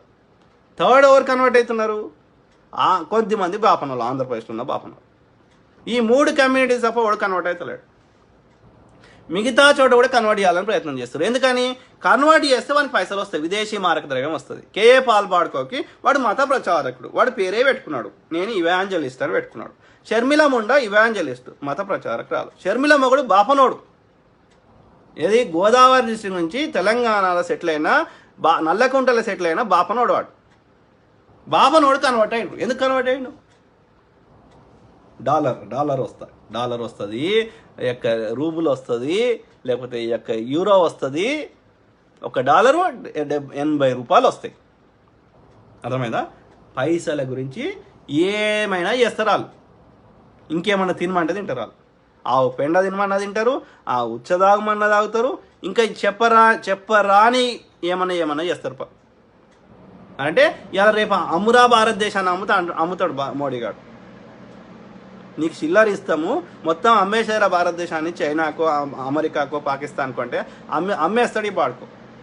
కాబట్టి ఈ అమ్మేసే బాడుకావు, ఈ చెప్తేనటువంటి బాడుకావు, ఈ షాయమ్మే బాడుకావు, ఈ పప్పెట్ బాడుకావు ఉంటేనే ఆ దేశపోళ్ళకి లాభం, ఆ దేశపోళ్ళు సంతోషపడతారు. ఎందుకని? ఆ దేశపోడు పైన ఉండాలి.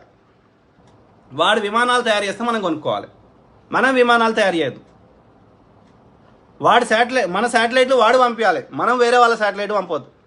మనం అడుక్కునే దేశం ఉంటేనే వాడు సంతోషపడతాడు. ఇది అడుక్కునే దేశం ఉండాలంటే ఎట్లా సాధ్యం? అది ఇక్కడ చెప్తున్నట్టు కూర్చుండే పెట్టాలి. తెలివి కల్లోని డాక్టర్ మన్మోహన్ సింగ్ గారు లాంటివి కూర్చుండే పెట్టద్దు. షాయమ్మే బాడుక అయితే వింటాడు, వీనికి ఏం తెలియదు కాబట్టి వాడు సంతోషపడతాడు. వీనికి ఏం కావాలి? మంచిగా 5 లక్షల 10 లక్షల డ్రెస్ వేసుకోవాలి, 8,000 యొక్క ఎస్సీవీలో తిరగాలి కదా. వాడు చూడండి, మోడీ గాడు ప్రెస్ కాన్ఫరెన్స్ అంటే భయపడతాడు, కానీ ఆ యొక్క ఏది భజన చేస్తుంటే, ఆ యొక్క తాళాలు కొడుతుంటే సంతోషంగా కొడుతున్నాడు. He enjoys that kind of thing. వాడు మైండ్ యూజ్ చేసేదని ఉంటే దూరం పోతున్నాడు. ప్రెస్ కాన్ఫరెన్స్ అడుగుతారు, ప్రశ్నలు అడుగుతారు, టఫ్ క్వశ్చన్స్ అడుగుతారు. అమెరికా ప్రెసిడెంట్ వస్తాడు ప్రెస్ కాన్ఫరెన్స్కి, మరి ఇందిరాగాంధీ గారు వచ్చారు ప్రెస్ కాన్ఫరెన్స్కి, డాక్టర్ మన్మోహన్ సింగ్ గారు వచ్చారు ప్రెస్ కాన్ఫరెన్స్కి, లాల్ బహదూర్ శాస్త్రి గారు వచ్చారు ప్రెస్ కాన్ఫరెన్స్కి కదా, పండిత్ చాచా నెహ్రూ గారు వచ్చారు ప్రెస్ కాన్ఫరెన్స్కి, మహాత్మా గాంధీ గారు వచ్చారు ప్రెస్ కాన్ఫరెన్స్కి. నీకెందుకు రౌచబడుతుంది? నువ్వు పప్పు అని ముద్ర చేసిన రాహుల్ గాంధీ ఎప్పుడు రమ్మన్నా వస్తాడు ప్రెస్ కాన్ఫరెన్స్కి.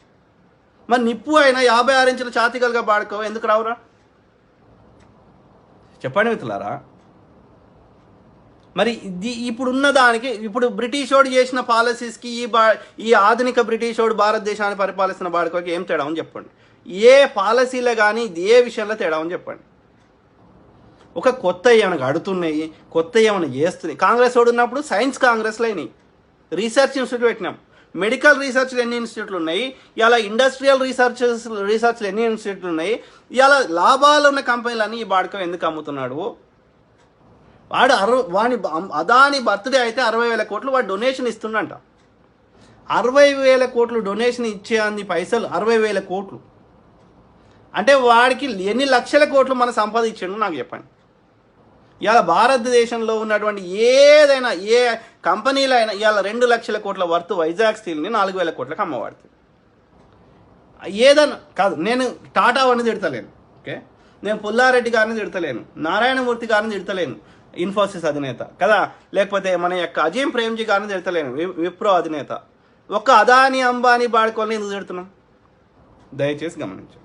ఎందుకంటే భారతదేశ సంపద అంతని ఒక అజీం ప్రేమ్జీకి ఇస్తలేము మనం. వాళ్ళు సొంతంగా వ్యాపారాలు చేసుకొని సంపాదించుకుంటారు, కష్టపడుతారు, కానీ ఇట్లా దోసుకుంటలేరు భారతదేశ సంపద, అవునా కదా. కానీ ఈ బాడకావులు మనందరి సొమ్మును తీసుకొని ఆ గుజరాతీ పొక్కలే పెడుతుండే. మరి బాధ కదా. రైతుల రుణాలు మాఫీ అంటావు, ఆ బాడకాల రుణాలు మాఫీ చేస్తావు, బాధ కదా. సో ఇది నడుస్తున్నది. ఇప్పుడు భారతదేశంలో బ్రిటిష్ వాడు వెళ్ళిపోయిండా పూర్తిగా అంటే వెళ్ళిపోలే. ఇవాళ భారతదేశాన్ని పరిపాలిస్తుంది బ్రిటిష్ వాడే. వాని వారసుల నీడ పెట్టిపోయిండు. ఆ ఇద్దరు వారసులు ఎవరంటే, ఒకడు బ్రిటిష్ వాడు ఉన్నప్పుడు ఎవడైతే వాని సంక ముడ్డి నాకేండ్రో ఇవాళ భారతదేశానికి అనేక రకాలుగా హిందువులని కన్వర్ట్ చేస్తున్న వాళ్ళు ఒకరు, ఓకే. రెండోవాడు ఈ యొక్క బీజేపీ ఆర్ఎస్ఎల్. కాదంటారా చెప్పండి? ఏ విధానంలో కానీ మీరు దయచేసి గమనించండి. పొద్దుగా లేస్తే వాని శక్తియుక్తులు వాని అధికారం కూర్చుని పెట్టింది, వాని ట్యాక్సీలు కడుతుంది ఎందుకోసం? ఏదైనా మంచిగా చేస్తావురా ప్రజలకు, మంచిగా గుజరాత్ని బాగా చేసిన అంటే అట్లా భారతదేశాన్ని బాగా చేస్తామని ఆడ కూర్చుని పెడితే ఈ బాడకావు పొద్దుగా లేస్తే ప్రతిపక్షం లేకుండా చేయడానికి వాడి శక్తియుక్తులు 1964 చచ్చిపోయింది నెహ్రూ గారు. 64 అంటే ఇప్పటికి లెక్క పెట్టండి మిత్రులారా. ఇంకా 2 ఏళ్ళు అయితే ఎంత?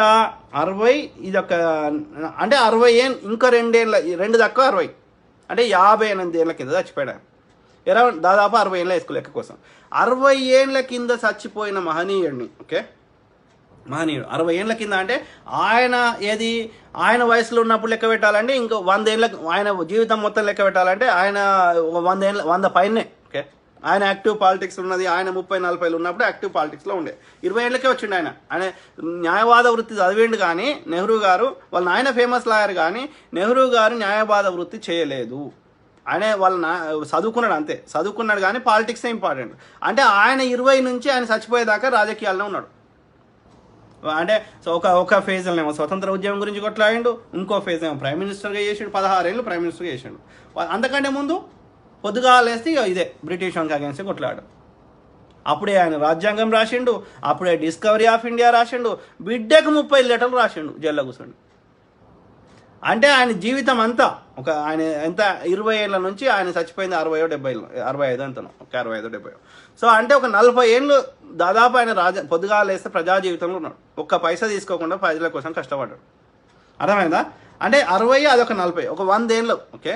సో అట్లా అంటే ఒక 60 నుంచి 100 ఏళ్ళ కింద ఉన్నటువంటి మనిషి, ఒక 60 ఏళ్ళ కింద చచ్చిపోయిన మనిషి మీద 60 ఏళ్ళ తర్వాత ఆయన ఈ అమ్మాయిని దెంగిండు, ఆ అమ్మాయిని దెంగినట్టు నీ దగ్గర ఆధారం ఉందా? ఆయన వయసులో ఉన్న ఆయన 20 ఏళ్ళకో 25 ఏళ్ళకో పెళ్లి చేసుకున్నాడు. ఆమె 15-16 ఏళ్ళే ఉన్నది ఆయన భార్య. ఏం పేరు మరి కమలా నెహ్రూ, ఓకే. వాళ్ళ అతని తండ్రి మీద, ఇంకా ఆయనే కాదు నెహ్రూ గారే కాదు, ఓకే, వాళ్ళ తండ్రి మీద కూడా దుష్ప్రచారం. మోతీలాల్ నెహ్రూ గారు, ఆడు చిట్టి బాబా అని ఉంటాడు, షవుల ప్రొడ్యూసర్ అంటే వాడు. మొత్తం షవుల నిండా ఎంటికలు కూడా కట్ చేసుకోడు బాడుకో, ఓకే. ఇట్లా షవు నిండా ఈడు దాకుంటాయి, ఓకే. చిట్టి బాబా అని వస్తాడు ఆడు. మొన్న పాపం ఆమె చచ్చిపోయింది, ఓకే, ప్రత్యూష గరిమెల్ల. ఆమె ఫ్యాషన్ డిజైనరు. ఏ కారణం చేత ఆమె డిప్రెషనో, ఏ కారణం చేతనో చంపబడ్డదో, చచ్చిపోయిందో, ఏదో కారణం చేత ఆమెకు పెళ్లి కాలేదు, ఓకే. డిప్రెషన్ పోయినట్టుంది, ఆత్మహత్య చేసుకున్నది, ఓకే. సో ఆమెకు మొగడు ఉన్నాడని చెప్తాడు ఈ బాడుకో. పొద్దుగా లేస్తే ఫేక్ అయినారా? ఆమె పెళ్ళి కూడా కాలేదు. ఈ చిట్టిబాబు అని ఉంటాడు, ఓకే. పొద్దుగా లేస్తే నెహ్రూ గారినే కాదు వాళ్ళ నాయనని కూడా వదులుతలేడు. ఇవాళ ఆయన అయితే ఊరంతా అందరిని తెంగిండు, అందరిని ఆయన పెళ్ళాలంటాడు వాడు. ఆధారం ఉందా? ఉండదు. మరి ఎందుకు అబద్ధం చెప్తారా? నేను కూడా అంట చిట్టిబాబు అందరూ ఆ యొక్క వాడు సినిమా ఇండస్ట్రీలో అందరూ తెంగిండంట. ఒప్పుకుంటుందా చిట్టిబాబు గారు? చెప్పండి. అమిత్ కాదు, వాజ్పేయి గారు స్త్రీలోలుడు యొక్క ఆయన సుఖరోగంతో చచ్చిపోయాడని నేను చెప్తలే. ఆ యొక్క ఆయన దగ్గర నుంచి చూసిన సన్యాసులు సాధువులే చెప్తున్నారు. ఇది పరిస్థితి, అవునా కాదా? అట్లాంటిది 60 గంతం ఆయన వయసు అయితే ఆయన 40 ఏళ్ళకే ఆయన భార్య చనిపోయింది, కమలా నెహ్రూ గారు. ఓకే, ఆమె ఆరోగ్యం బాగాలేదని ఆమెను స్విట్జర్లాండ్లో ట్రీట్మెంట్కి ఇప్పిస్తే ఆ స్విట్జర్లాండ్లో ఈయన విజిటింగ్ పోయి ఆమె భార్యను చూడడానికి పోయినప్పుడు అక్కడ స్విట్జర్లాండ్ చనిపోయింది. ఎవరు? నెహ్రూ గారి భార్య, అరౌండ్ 40 ఏళ్ళ ఏజ్లో. ఆ తర్వాత నుంచి ఆయన ఇది సింగిల్ జీవితం గడిపాడు, బ్యాచిలర్ జీవితం గడిపాడు. ఓకే, సో ఎవరు ఈ యొక్క చివరి వైస్రాయ్ ఉన్నాడు కదా, లార్డ్ మౌంట్ బ్యాటన్. ఆ లార్డ్ మౌంట్ బ్యాటన్ భార్యకి ఎడ్వినా మౌంట్ బ్యాటన్ ఆ రోజులలో ఈ యొక్క మందు తాగడం, సిగరెట్ తాగడం వెరీ ప్యాషన్ అన్నట్టు. Okay, western culture. Okay, so అది చాలామంది చేసేవారు. ఓకే, చర్చిల్ సిగార్ అనేది వెరీ యొక్క ఏమంటారు, it's a prestigious thing. NTR సినిమాలు చూడండి పాతవి, జస్టిస్ చౌదరి ఇట్లాంటి, ఇట్స్ ఏ ప్రెస్టీజియస్ థింగ్. అదొక గర్వకారణంగా ఫీల్ అయ్యేవారు. ఓకే, ఎందుకంటే సామాన్యుడు అది కొనుక్కొని తాగే పొజిషన్ ఉండేవాడు కాదు, ఒక ధనవంతులు తాగేవారు. ఓకే, సో ఆ విధంగా అదొక ప్రెస్టీజియస్ ఇష్యూ, అంటే అట్లా ఫీల్ అయ్యేవారు. ఓకే, ఆ క్రమంలో ఆయన సిగరెట్ తాగితే వీనికే నొప్పి. దయచేసి గమనించండి. అట్లా ఆ యొక్క ఎడ్వినా మౌంట్ బ్యాటన్ యొక్క కూతురు ఈ యొక్క 1-2 ఇయర్స్ బ్యాక్ ఎప్పుడో ఆమె క్లారిఫై చేసింది, మా అమ్మకి ఈ యొక్క నెహ్రూ గారికి ఎలాంటి ఫిజికల్ రిలేషన్షిప్ లేదు. ఓకే, వాళ్ళకి ఎమోషనల్ బంధం ఉండే, ఒక good friends, more than friends ఉండే. They never had physical. Public ప్లేస్లో కలిసేవారు. ఎందుకంటే ఆ ఎడ్వినా మౌంట్ బ్యాటన్కి లార్డ్ మౌంట్ బ్యాటన్కి కూడా ఈ యొక్క వాళ్ళకి ఇద్దరికి వాళ్ళు విడాకులు తీసుకున్నారో లేదో నాకు తెలియదు, కానీ వాళ్ళిద్దరికి అయితే సత్సంబంధాలు లేవు. అఫీషియల్ విడాకులు తీసుకున్నారో లేదో నాకు తెలియదు, కానీ అతని భార్య విడిపోయారు. So they were good friends, public ప్లేస్లో కలిసేవారు. వాళ్ళ తప్పు, ఈయనకి భార్య చచ్చిపోయింది. ఓకే, యంగ్ ఏజ్లో చచ్చిపోయింది. ఓకే, సో ఆమెకి ఆయన భార్యకి విడిపోయారు. ఓకే, ఈయనకి నెహ్రూ గారికి ఎడ్వినా మౌంట్ బ్యాటన్కి ఒకవేళ భార్య ఇంట్లో ఉండగా బయట ఇప్పుడు కేటీఆర్ ఉన్నాడు, ఇంట్లో శైలిమా కల్వకుంట్లో ఉంటుంది. జగన్మోహన్ రెడ్డి ఉన్నాడు, ఇంట్లో భారతి ఉంటుంది. వాని భార్య పక్కోంతో ఏం చేసినా వీడు చంపేస్తాడు అని. కానీ పొద్దుగాలేస్తే ఈ యొక్క కేటీఆర్ చాలామంది చెప్తున్నారు, దగ్గర నుంచి చూసిన వాళ్ళు చెప్తున్నారు. ఒక పెద్ద అని చెప్తున్నాడు, వాళ్ళకి అడ్వైజర్గా ఉంటాడు. ఏమంటున్నాడు, సార్ కేసీఆర్ ఇట్లా చేసిండా ఈమెతోటి అంటే, వానికి తాగుడు రోగం ఉంది కానీ ఈ అమ్మాయిల సోకు లేదు వానికి అన్నాడు. ఓకే, మరి కేటీఆర్ కానీ వాని కొడుకు ఎడకలు వచ్చిందో నాకు తెలియదు అని అంటాడు ఆయన. అంటే ఇవాళ ఆయన ఆయన ఈ యొక్క మన యొక్క ప్రగతి భవన్కి పోతాడు లంచ్కి. ఆ పెద్ద అని చెప్తున్నాడు, ఈయనకి ఎడకలు వచ్చిందో అంటున్నాడు. అంటే మనకి రిలయబుల్ ఇన్ఫర్మేషన్ ఉంది అని చెప్తున్నాం. అట్లనే ఈ యొక్క మన యొక్క పార్కాయ తోటలు ఉంది కదా, సుబ్బిరామరెడ్డి గారిని బెదిరించి తీసుకున్నాడు. తీసుకొని ఆ పార్కాయ తోటలో ఈ యొక్క మన ఆర్మూర్ ఎమ్మెల్యే జీవన్ రెడ్డి గారు ఉన్నాడు కదా, వానికి అమ్మాయిల సొత్తుంది. ఓకే, ఇట్లనే పట్నం మహేందర్ రెడ్డి ఉన్నాడు కదా, తాండూరు మాజీ ఎమ్మెల్యే వాడు. ఓకే, అంటే ఇవాళ కొడంగల్ ఎమ్మెల్యే ఉన్నాడు కదా, వాని అన్ననా తమ్ముడా పట్నం నరేందర్ గారు. సో వాడైతే అరటి పండ్ల బండి దగ్గర కూడా కమిషన్ తీసుకుంటాడు అంట ఆ పట్నం మహేందర్ రెడ్డి. వాడు ఆర్టీసీ ఏదో ఉండే కదా, ఆర్టీసీ మంత్రి ఏదో ఉండే, రవాణా శాఖ మంత్రి. వాడు వీడు కలిసి ఆ పార్క్ అయ్యే తోటల్లో రూములు బుక్ చేసి ఆ యొక్క హీరోయిన్లని సప్లై చేస్తాడు. కేటీఆర్ గారు వచ్చి వాని ఉండదు, వాడు వచ్చి దెంగిపోతాడు, కార్యక్రమం చేసిపోతాడు. ఇది పరిస్థితి. మళ్ళీ అదే శైలిమా కల్వకుంట్ల అటు ఇటు చూసినా వాడు చంపేస్తాడు. సేమ్ థింగ్ విత్ భారతి గారు, జగన్మోహన్ రెడ్డి. వాడు పరమ స్త్రీలోడు అంట. ఇది అన్న అంటదంట, శ్రీరెడ్డి అన్ని పనులైనాయి అంట. ఇక రోజా గీజా ఇంకేమున్నాయో ఇంకెవరో ఉన్నాయో. ఓకే, దాని పేరేంది, అది హీరోయిన్ ఉన్నది చూడు, దాని పేరేంది, అదే శ్రేయాని బెంగళూరుకి తీసుకుపోయిండా లేదా అడగండి జగన్మోహన్ రెడ్డి. 10 రోజులు బెంగళూరుకి తీసుకొని అన్ని కార్యక్రమాలు చేసిండా లేదా అడుగురు జగన్మోహన్ రెడ్డి. అంటే ఇంట్లో భార్యలు ఉండగానే ఈ బాడికోళ్ళకి గిని చేస్తున్నారు. అట్లా కొంతమంది స్త్రీమూర్తులు ఉన్నారు. ఓకే, మంచోళ్ళ గురించి మాట్లాడతలే, కొంతమంది ఉన్నారు. ఓకే, ఇంట్లో భర్త ఉండగా బయట అన్ని కార్యక్రమాలు చేసే స్త్రీమూర్తులు కూడా ఉన్నారు. వీళ్ళందరూ కాదని 60 ఏళ్ల కింద చచ్చిపోయిన నెహ్రూ గారి మీద ఒక ఆధారం లేకుండా దొరుకుతుంది దుష్ప్రచారం. ఆయన రాసిన డిస్కవరీ ఆఫ్ ఇండియా పుస్తకం గురించి చెప్పారు, ఆయన పెట్టిన ఈ సంస్థల గురించి చెప్పారు, ప్లానింగ్ కమిషన్ గురించి చెప్పారు, 5 years ప్లాన్స్ గురించి చెప్పారు. ఇదంతా పోవాలి, ఆయన చేసిన మంచి పనులు పోవాలంటే ఆయన మీద బురద అలా. వెనకట ఎవరిని చంపాలంటే ఏం చేసేవాళ్ళంట, వాడే బీజేపీ చెప్పిండు, నా సొంత కవిత్వం చెప్తలే, బీజేపీ వాని పాలసీ అంట. ఏందంట ఈ బాపనవాడి పాలసీ, ఒక మనిషిని చంపాలి, ఒక మంచి పేరున్న మనిషిని, మంచి వ్యక్తిని చంపాలంటే ప్రజలు రియాక్ట్ అవుతారు. ఒక మంచి వ్యక్తిని చంపితే ప్రజలు కోపానికి వస్తారు. అంటే ఏం చేయాలి, ఆ మంచిగున్న వ్యక్తి మీద బురద చల్లాలి, వాడు షెడ్డోడు అని ముద్ర వేయాలి. షెడ్డోడు అని ముద్ర వేస్తే అప్పుడు ఏమవుతుంది, వాడిని చంపినా ఎవడు రియాక్ట్ కాడు. ఇది బీజేపీ పాలసీ. మనకు మంచిగా చేసిన చరిత్ర లేదు కాబట్టి మంచిగున్న చరిత్ర మీద బురద చల్లాలి. ఆధారం ఉండదు, సోర్స్ ఉండదు, ఎవడు రాసింది ఉండదు, చట్టానికి కోర్టు పోయి కొట్లాడదామంటే ఉండదు. ఇక వాట్సాప్లో చెత్త. ఆ వాట్సాప్ ఒకటి దొరికింది, ఎందుకంటే అలా సోర్స్ లేకున్నా ఆధారం లేకున్నా ఓడాడు. ఫేస్బుక్ లాంటి షేర్ చేస్తేనేమో మనం కంప్లైంట్ చేయొచ్చు, ఇంకోటి చేయొచ్చు, రేపు చట్టానికి పోవచ్చు. ఆ షేర్ చేసినోడు మళ్ళీ అది కూడా ఒరిజినల్ ఐడి పెట్టుకొని షేర్ చేయడు. వాడు భక్త్ అంటాడు, ఇంకో తొక్క అంటాడు, హిందూ అంటాడు, ఇంకోటి అంటాడు. అమ్మనాన్న పెట్టిన పేరు మాత్రం పెట్టుకోడు ఈ పాడుకో. మరి వీళ్ళని ఏమనాలి, కొద్దిగా పాడుకోలే చేస్తారు వాళ్ళు. గుద్దలు దమ్మున్నోడు ఓకే డైరెక్ట్ కొట్లాడతాడు, దమ్ము లేనివాడు శాతగానోడు ఒరిజినల్ పేరు చెప్పుకోలేడు, వాడు డైరెక్ట్ కొట్లాడలేడు, వెనక నుంచి పుల్లలు పెడతాడు. మరి వాళ్ళు ఏమంటారు, అసమర్థులు కొజ్జాలే అంటారు.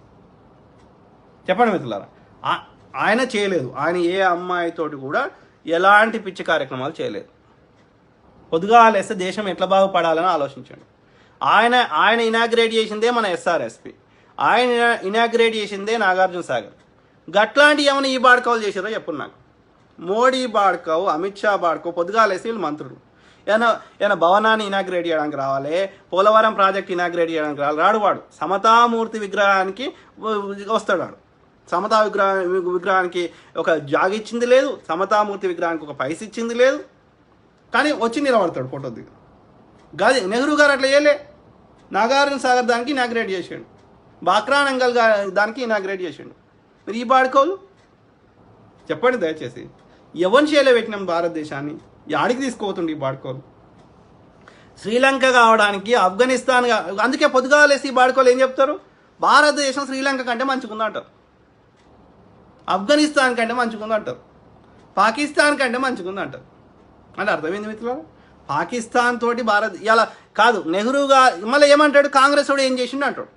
నువ్వేం చేసినావు 20 ఏళ్ళు పరిపాలించండి చెప్పాడు. కాంగ్రెస్ వాడు గిట్ట ఏమి చేయకపోతే ఇవాళ భారతదేశం పాకిస్తాన్ లెక్క ఉండేది. ఎందుకంటే ఆ భారతదేశం ఒకప్పుడు పాకిస్తాన్ ఒకప్పుడు భారతదేశంలో ఉండే, బంగ్లాదేశ్ భారతదేశంలో ఉండే. ఆ విడిపోయినాకనే కదా కాంగ్రెస్ వాడి పరిపాలన స్టార్ట్ అయింది కదా. వాడు పరిపాలించుకున్నాడు, మన మన కాంగ్రెస్ వాడు కూడా మంచిగా చేయకపోతే ఇలా పాకిస్తాన్ ఎట్లుందో ఇక భారతదేశం అట్లే ఉండేది. పాకిస్తాన్ ఏడుంది, భారతదేశం ఏడుంది. భారతదేశం ఒక సూపర్ పవర్ ఉంది, పాకిస్తాన్ పోండి ఏం పాడైంది, ప్రభుత్వాన్ని నడపడానికి కూడా పైసలు లేని పరిస్థితి. ఇలా భారతదేశం ఒక సూపర్ పవర్, 3rd లార్జెస్ట్ ఎకానమీగా రూపుదిద్దుకున్నది 2014 కంటే ముందు కదా. ప్రపంచంలో 5-6 దేశాల దగ్గరనే స్పేస్ టెక్నాలజీ ఉంది, 5-6 దేశాల దగ్గరనే న్యూక్లియర్ టెక్నాలజీ ఉంది. అందులో భారతదేశం ఒకటి. అత్యంత చదువుకున్న మేధావులు ప్రపంచానికి జ్ఞానాన్ని వంచుతున్నది భారతదేశమే. ధాన్య భాండాగారమై నిలిచింది. ధాన్యంతో పాటు ఈ యొక్క నాలెడ్జ్కి సోర్సు ఇలా ప్రపంచంలో ఏ దేశమని ఇవ్వండి, అమెరికాలో కానీ, ఒక గూగుల్ కానీ, ఒక మైక్రోసాఫ్ట్ కానీ, ఒక ఐటీ రంగం ఎక్కడైనా తీసుకో ప్రపంచంలో 70, 80 or 90% భారతీయులు ఉంటారా ఉండరా చెప్పండి. అంటే ఒక ఇవాళ ప్రపంచంలో ఈ ఐటీ వ్యవస్థ నడుస్తుంది, ఈ డిజిటల్ నడుస్తుంది, ఈ ఆన్లైన్లో మనం అన్నీ చేయగలుగుతున్నామంటే అది భారతీయులకు గొప్పతనమా కాదా మీరు చెప్పండి. ఎట్లా సాధ్యం రా? నెహ్రూ గారు దూరదృష్టి ఆలోచించి ఆ ఐఐటీలు పెట్టకపోతే, ఆ ఎయిమ్స్లు పెట్టకపోతే, ఆ ఐఏఎంలు పెట్టకపోతే ఇవాళ ఈ సాధ్యం ఎక్కడిది? దయచేసి చెప్పండి. అమెరికాలో ఒకప్పుడు, ఇప్పుడంటే వాళ్ళు రూల్స్ బాగా స్ట్రిక్ట్ చేయడం వల్ల ఇది రిలేటివ్లీ డాక్టర్లు తక్కువ ఉన్నారు. ఒకప్పుడు 60s, 70sలో దాదాపు 90% అమెరికాలో ఉన్న డాక్టర్లు అంటే ఇండియన్సే. ఎట్లా సాధ్యం చెప్పండి? చెప్పండి మిత్రులారా.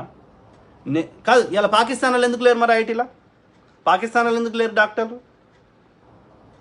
ఎందుకంటే ఆయన దురదృష్టోడు ఆలోచించి విద్యకు అంత ఇంపార్టెన్స్ ఇచ్చిండు కాబట్టి. మరి ఈ బాడకవులు వచ్చేసి ఏం చెప్తారు, కాంగ్రెస్ వాడు ఏం చేసిండు అంటారు.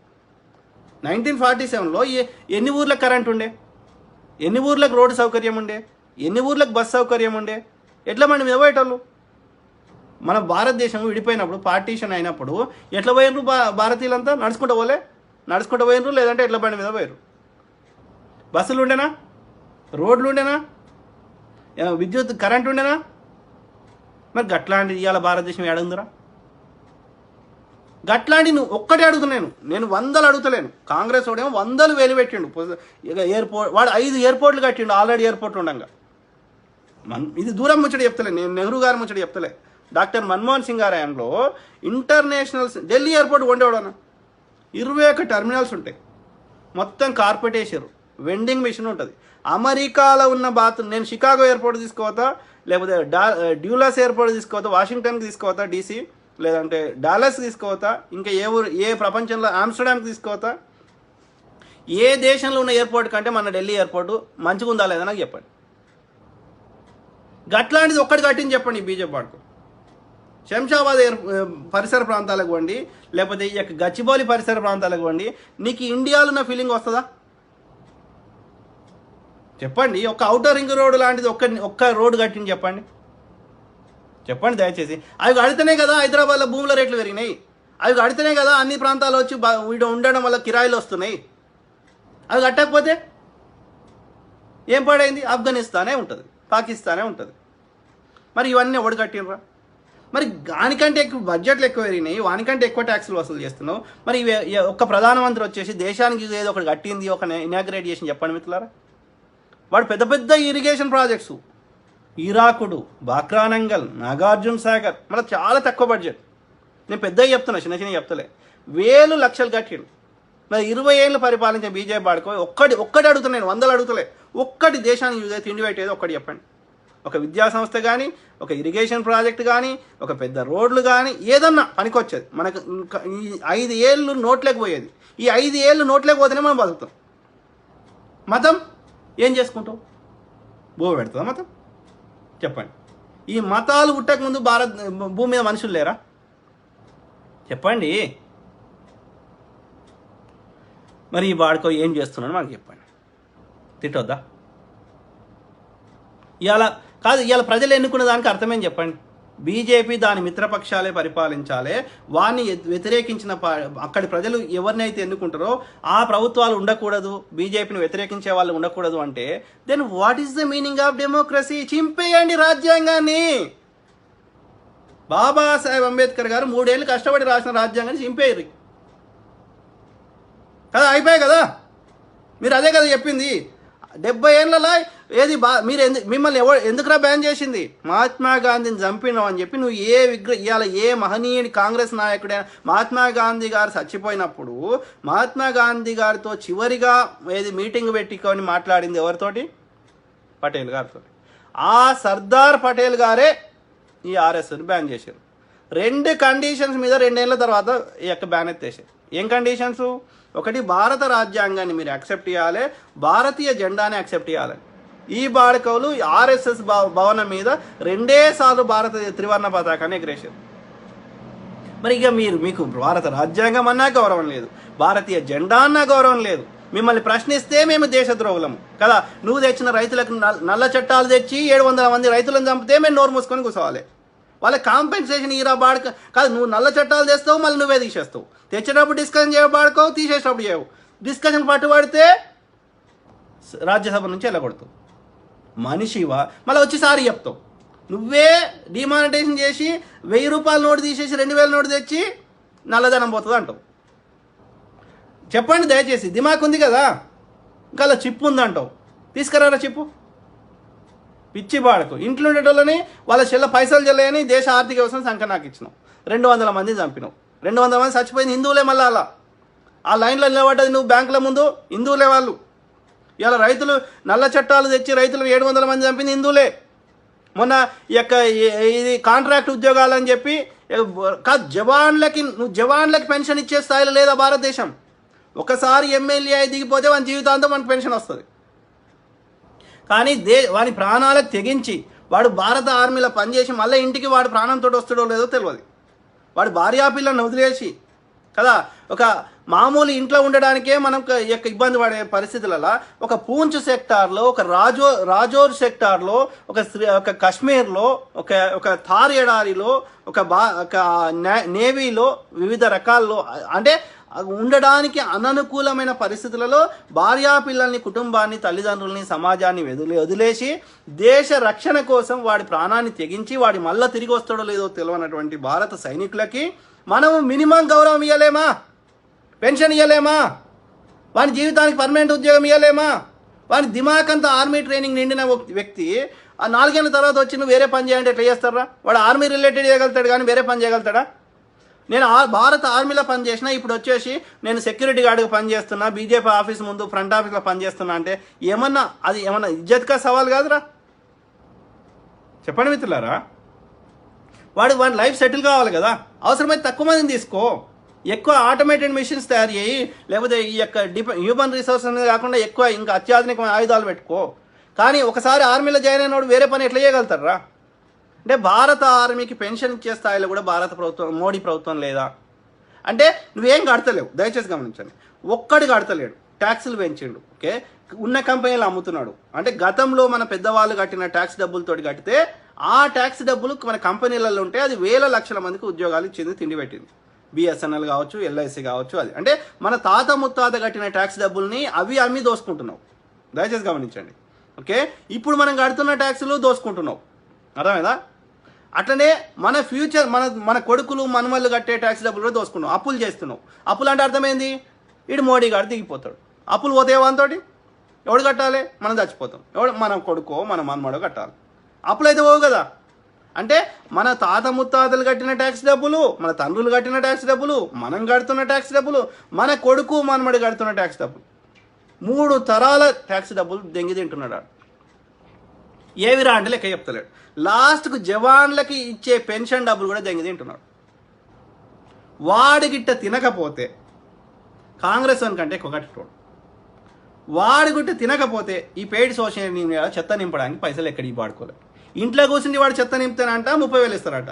బీజేపీ ఆఫీస్లో పోయి ఫోటోషాప్ నేర్చుకొని ఈ ఎడిట్ చేసి రాహుల్ గాంధీ ముక్కు ఉంటే ముక్కు తీసేసి మూతి పెట్టి, పండ్లు ఉంటే పండ్లు తీసేసి, ఈ మూతి తీసేసి, ఏడుపు మూతి ఉంటే తీసేసి, నవ్వు తెచ్చే మూతి పెట్టేసి ఇట్లా మనకి ఫేక్ చెప్తాడు. అమ్మాయిలు అందరు ఉన్న దగ్గర నెహ్రూ బొమ్మ తీసుకొచ్చి ఆడ పెట్టేసి ఇట్లా అది ఫోటోనే చేస్తాడు, వీడియో చేయరాదు ఎడిటింగ్. ఓకే, అర్థమైందా? ఇట్లా ఫోటోషాప్లో ముక్కు ఏతు ఇట్లా పీకి ఇట్లా పెట్టి అట్లా చేసేస్తే ఆ బీజేపీ ఆఫీస్లో ఉండి చెప్తే దానికి ఇంట్లో ₹1,00,000 ఇస్తారట జీతం. బీజేపీ ఆఫీసులు ఎట్లుంటాయి? కార్పొరేట్ ఆఫీసులు ఎక్కువ ఉంటాయి. ఒక టీసీఎస్, ఒక విప్రో లెక్క ఉంటాయి. అవి కట్టడానికి పైసలు ఎక్కడికి పాడుకోలేక చెప్పు. ఇవాళ ఎమ్మెల్యే కొనుక్కుంటారు, ఒక్కొక్కరికి వై సెక్యూరిటీ ఇస్తున్నాడు బీజేపీ పాడుకో. బీజేపీ పరిపాలించే గుజరాత్కి ఎందుకు పోతారు? బీజేపీ పరిపాలించే అస్సాంకి ఎందుకు పోతారు? గౌహతి వాళ్ళకి ఫ్లైట్ టికెట్ ఓడి పెట్టుకున్నాడు, వాళ్ళకి పైసలు ఓడిస్తున్నాడు 100,000 కోట్లు, వాడికి వై సెక్యూరిటీ ఓడిస్తున్నాడు. ఇది దీని అర్థమైంది? ఈ పైసలన్నీ ఎక్కడి? బీజేపీ వాడుకోలకి పైసలు ఎక్కడి? ఇది చేయాలి, ఇది ఇన్వెస్టిగేషన్ చేయాలి సిబిఐ, ఇది ఇన్వెస్టిగేషన్ చేయాలి ఈడీ. ఇది చేయదు వాడు. ఈడీ సిబిఐ ఎవరి కోసం పనిచేస్తారు? ఇంతకుముందు క్రిమినల్స్ పట్టుకునేటోళ్ళు ఇలా ఎవరి కోసం పనిచేస్తారు? ఈ సిబిఐ ఈడీలు కదా. జగన్మోహన్ రెడ్డి మీద సిబిఐ ఈడీ దాడులు కావు, రాహుల్ గాంధీ మీద అవుతాయి కదా. లల్లు ప్రసాద్ యాదవ్ జైలుకి పోతాడు, ఇంకో ఓడిపోడు. అదాని ఆస్తులు ఇంత తక్కువ కాలంలో ఇన్ని ఆస్తులు ఎట్లా పెరిగినాయి? ఇది చేయాలి సిబిఐ ఈడీ కదా. బీజేపీ ప్రతిపక్షాల కోసం పనిచేస్తాయి. ప్రతిపక్షాలు నోరెత్తొద్దు, ప్రతిపక్షాలు మాట్లాడొద్దు, ప్రతిపక్షాలు ప్రశ్నించొద్దు. అంటే సిబిఐ ఈడీ అనేది నెహ్రూ గారు అప్పుడు పెట్టినప్పుడు ప్రతిపక్షాల కోసమే అని రాసిండ్రు అన్నట్టు. పిచ్చి బాడకవులు ఆలోచించిన మిత్రులు. అంటే భారతదేశంలో బ్రిటిష్ వాడు వదిలేసిపోయింది ఈ యొక్క బీజేపీ బాడుకోవాలని చెప్తున్నా. ఓకే, ఎవరు బాగా చెప్పావన్నా? బీజేపీ హటావో దేశ్ బచావో. ఎవరు? ఎస్ సామ రాయ్. ఓకే,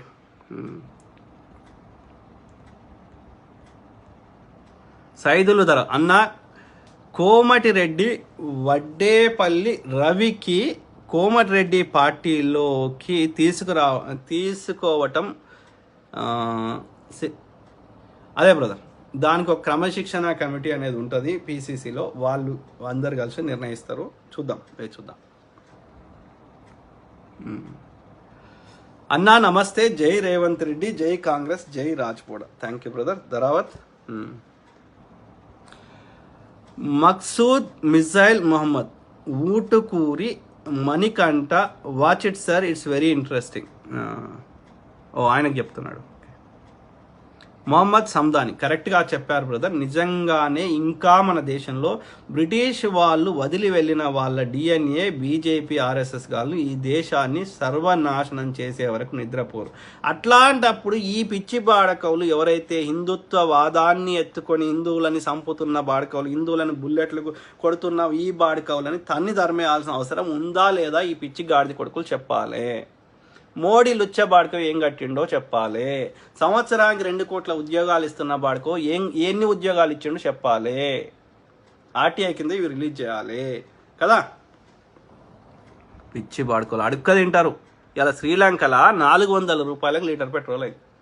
ఇవాళ మోడీ గాడు 3వసారి గిట్ట వస్తే అదే పరిస్థితి అవుతుంది. వాడు చెప్పిండు కదా ఒక పిచ్చి బాడుకో 500 రూపాయలైనా కడతారండి వాడు పెట్రోల్. మరి కాంగ్రెస్ వాడు ఉన్నప్పుడు 7 పైసలు వేస్తే ఎందుకు నొప్పి అయిందిరా నీకు బాడుకో? ఉద్దా మీద అన్నది బాడుకోవాలి కదా. అడుక్క తినండి రా, అడుక్క తినండి. ఆడికే వస్తుంది. ఇలా హిందువులని అడుక్క తినేటట్టు చేస్తాడు ఈ మోడీ బాడుకో. ఈ పిచ్చి బాడుకోలకు అర్థమవుతుంది. ఆలోచించండి మిత్రులారా. ఇట్లనే మాట్లాడతాం, నిజం మాట్లాడతాం. నా రాముడు ఇదే చెప్పిండు, నా శివుడు ఇదే చెప్పిండు, నా అమ్మవారు ఇదే చెప్పింది. నిజమే మాట్లాడరా అని చెప్పింది. ఆ మోడీ అమిత్ షా బాడుకోలకి అందభక్తులకి వాడు నిజం మాట్లాడితే వాడి తల 1000 ముక్కలు అవుతుందని వాళ్ళకి శాపం ఉన్నట్టుంది బాడుకోలకి. పొద్దుగా లేస్తే ఫేక్ చెప్తారు. ఆధారం తీసుకురారా అంటే తీసుకురాను బాడుకో. తిట్టొద్దా?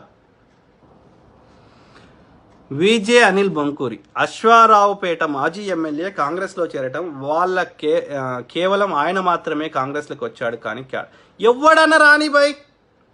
ఇప్పుడు మీరేమో బాడకవులు కాంగ్రెస్ లేదని దుష్ప్రచారం చేస్తారు. మరి లేని పార్టీలకు మరి ఎట్లా వస్తుర్రా? 7% వచ్చిన బీజేపీ కూడా ఉన్నాడంట, 28% వచ్చినోడు లేడంట. చెప్పండి మిత్రులారా. ఒక్క రాజాసింగ్ బాడకవ్ గెలిచిన పార్టీ ఉందంట బీజేపీ. 99 మంది పోటీ చేస్తే 19 మంది గెలిచిన కాంగ్రెస్ పార్టీ లేదంట. ఎవ్వనికి రా నీతులు చెప్తుంది, ఎవ్వనికి రా పొద్దుగాలు వేస్తే చెవుల తామర పూలు పెడుతుంది. పెట్టుకోని మీ నవరంధ్రాల పెట్టుకోరి తామర పూలు. 1-2 రాక చచ్చిపోతారు పిచ్చి బాడుకో. పొద్దుగాలు వేస్తే అబద్ధాలు చెప్తారా ఎవడన్నా? కాంగ్రెస్ పార్టీ లేకపోతే మరి ఎట్లా జాయిన్ అవుతుర్రా? కాదు, ఇవాళ నీ బీజేపీలకు వచ్చిన విజయశాంతి ఏడికెళ్ళి వచ్చిందిరా? నీ బీజేపీకి వచ్చిన డీకేఆర్ని ఆడికెళ్ళి వచ్చిందిరా? లేని పార్టీ అంటున్నావు కదరా. కాంగ్రెస్ పార్టీ సముద్రం లాంటిది. ఓకే, అది సముద్రం ఎండిపోతుందిరా. ఇలా నువ్వు సముద్రంలోకి వెళ్ళి బిందె నీళ్ళది తట్టెడి నీళ్ళది ఎండిపోతుందిరా. బంగాళాఖాతం ఎండిపోతుందా? కాంగ్రెస్ అంతనే. ఓకే, అర్థమైందా? వస్తుంది. విజే అనిల్ బొంకూరి ఓ పక్క రేవంత్ రెడ్డి, మరో పక్క కోమటిరెడ్డి, పలు పార్టీ అసమ్మతి నేతలు కాంగ్రెస్లో ఎవడొచ్చినా జాయిన్ చేసుకుంటారు బాయ్, ఎవడొచ్చినా జాయిన్ చేసుకుంటారు. వాళ్ళు ఏం తప్పుగా. ఓకే, అర్థమైందా? అట్లా తీయండి పార్టీలా. ఇలా టీఆర్ఎస్లో ఉన్న వాళ్ళంతా టీడీపీ వాళ్ళే. నాకు చెప్పండి, ఒరిజినల్గా ఉద్యమాలు చేసినోడు, ఒరిజినల్గా వంట వార్పు చేసినోడు, ఒరిజినల్గా లాఠీ దెబ్బలు తిన్నోడు యాడున్నారా టీఆర్ఎస్లో? టీఆర్ఎస్లో మంత్రులతో సహా సబితా ఇంద్రారెడ్డి కాంగ్రెస్లోకి వెళ్ళిపోయింది. Okay, Errabelli Dayakar Rao TDP, Kadiyam శ్రీగారి TDP, ఈ పట్నం మహేందర్ గారు టీడీపీ, గంగుల కమలాకర్ టీడీపీ. అట్లా లెక్క తీయండి. తీగల కృష్ణారెడ్డి టీడీపీ అంతా ఖాళీ అయింది తెలంగాణలో. యాడికి పోయారా? ఇలా టీఆర్ఎస్లో ఉన్నారా లేరా? కార్యకర్తలు కావచ్చు, మంత్రులు కావచ్చు. అవునా కదా? కేసీఆర్ గారు ఎడికెళ్ళి వచ్చిర్రా? 30 ఏళ్ళు 8 సార్లు సిద్దిపేట నుంచి ఎమ్మెల్యే గెలిచిండు టీడీపీ తరఫున. ఎవడా? కేసీఆర్ గారు టీడీపీ కదా, వాని అధ్యక్షుడే టీడీపీ వాడు ఉన్నాడు. మరి గట్ల లెక్క పెట్టాలంటే బీజేపీ ఎవడు రాయాలి? వాళ్ళు ఉన్నది కొద్దిమంది టీఆర్ఎస్ వాళ్ళు, కొద్దిమంది కాంగ్రెస్ వాళ్ళు. ఒరిజినల్గా ఆర్ఎస్ఎస్ భావజాలను పట్టుకొని బీజేపీని పట్టుకొని ఉన్న వాళ్ళు ఎంతమందిరా? ఏళ్ళ మీద లెక్క పెట్టవచ్చు. ఎవడు వచ్చినా తీసుకుంటాం. ఎందుకంటే పార్టీ గెలవాలంటే, పార్టీ అధికారం రావాలంటే తప్పదు కదా. వాళ్ళంతా ఒకప్పుడు కాంగ్రెస్ వాళ్ళే కదా. భారతదేశంలో ఒకప్పుడు కాంగ్రెస్ ఉంది కదా.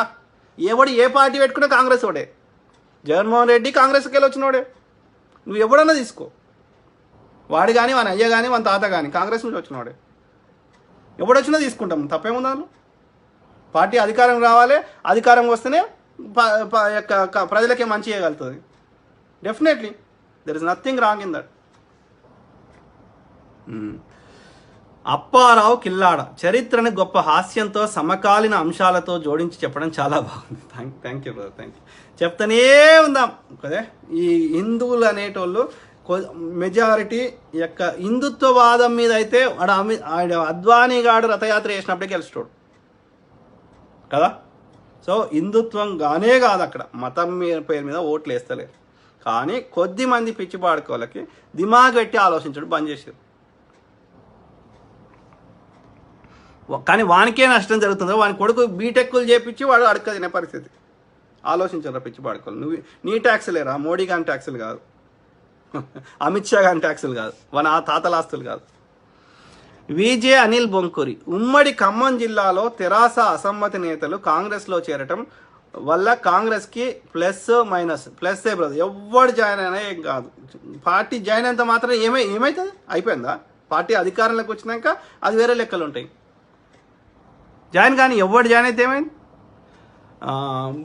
ఎవరు బుడెన్ సాబ్ ఏమంటుండు 100% అన్న. Thank you brother, thank you to all my brothers. Okay, ఏమంటున్నాడు ఎవరు? సైనిక సహకార పద్ధతి అప్పారావు కిల్లాడు. అదే బ్రదర్, సైనిక సహకార పద్ధతి అంటే వాళ్ళ సొంతంగా వాళ్ళకి ఆర్మీ ఉండకూడదు.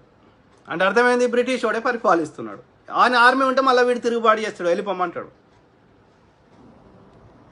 Thank you brother, thank you.